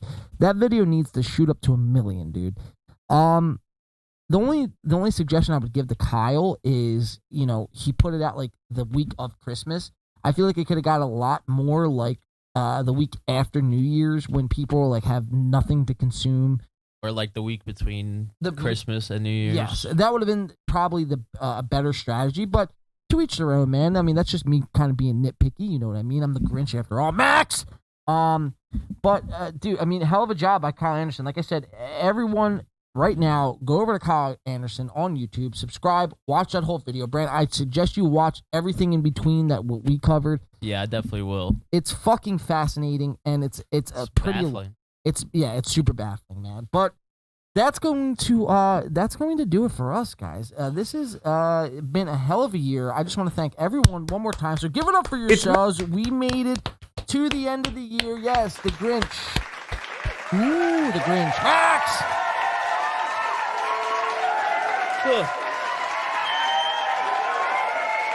Brandon, I appreciate you, man, for coming in and filling out and helping me finish out this year on a positive note, man. This was a really good show, dude. Really good show, really good year. Yes, this was a great year, man. A lot of growth in this year from this podcast. I mean, we went from 6 to 25 in our own right. You know what I mean? Yeah. Yeah, man, this is great, dude. We got some dinner to take care of. Yeah, I got to charge. eat. Got to charge my phone. I got to charge my phone. I want to watch a little bit of football before we leave here. Yeah, I got some running around to do beforehand too. Yeah, gotta get ready. I do as well. Maybe we could just fucking hit the road together here. I'm leaving. I'm probably leaving soon. Yeah, me too. We have to. Wait, hit the road together? I don't know if that's gonna work in my plans. Well, we'll talk. Okay. We'll talk after. But yeah, guys, thank you so much for tuning in to another In the Pain podcast. This has been a phenomenal show. Yes, one more time, give it up for yourselves for another fucking 3.5 hour, 4.5 hour excursion. Thank you. Everybody tuning in. Thank you for everyone who tuned in. Thank you for everyone supporting us all through this year. This year has been one to remember for sure. Yes. Again, guys, we will be back next week, but it's going to be a best of episode. It's going to be about 8 or so segments all clipped together. I'll be popping in. Hopefully, Brandon can pop in for a couple segments that he found that was good. Alex will pop in as well. But we'll be back in about 2 weeks on our regular scheduled program, and we're going to kick off 2023 with a bang. Brandon, just one quick question. Any goals or aspirations heading into 2023? Just be better. Just be better. That's all I got. Be better. I like it, man. Yeah. I like it. Short and sweet. As for me, continue to grow this show, continue to, challenge myself and do bigger and better things. This show, like I said, man, started off as just a passion project, DIY sort of thing. In the last, it's hard to believe now, coming up on 3 years. In the last 3 years, man, this show has kind of transformed into something I couldn't even imagine, man. So, I just want to thank everyone who's been on this show, everyone who's participated on this show, and everyone out there who supports the show on a weekly basis, who shares the clips, who partakes in the clips, man. If it wasn't for you guys, we wouldn't be in the position that we are today. Now, next year, I hope this time, I hope to double everything that we are now. So that goes for YouTube subscribers, the number of live viewers, the number of TikTok followers, everything. This year was big, though. We hit our first viral video. 2 million fucking views, man. That's a fucking feat in itself. Reddit popped off. I mean, we checked a lot of boxes this year, man. Keep checking them. But we're going to keep checking them, man. And that's not, to get complacent. We're going to keep checking them, and we're going to keep growing here on this show. As far as the music side of things, guys, obviously, we are going on a little bit of a hiatus, but we will be back in as Win by 2 in some form or fashion in 2023. We still have some new music to put out, and our mission isn't finished yet, guys. Let's go. But yeah, man, this is going to do it here for us in 2022. We are going to put a stamp on this, and we are going to pick it back up. Like I said, we will be back on next week, but it's not going to be like a normal show. It's going to be a best of show, and it's just going to be showing clips throughout the year. And then other than that, man, I hope everyone has a great Christmas. Hopefully everyone has a great New Year. Hopefully everyone is safe and healthy throughout this whole next couple weeks or so, and enjoy your time with your family. Enjoy your time off. We will certainly be doing the same, guys. And that's really going to do it for us, man. For myself, John, Brandon, Thank you guys for tuning in to another In the Paint podcast. We'll be back in the new year. Thank you so much. Peace.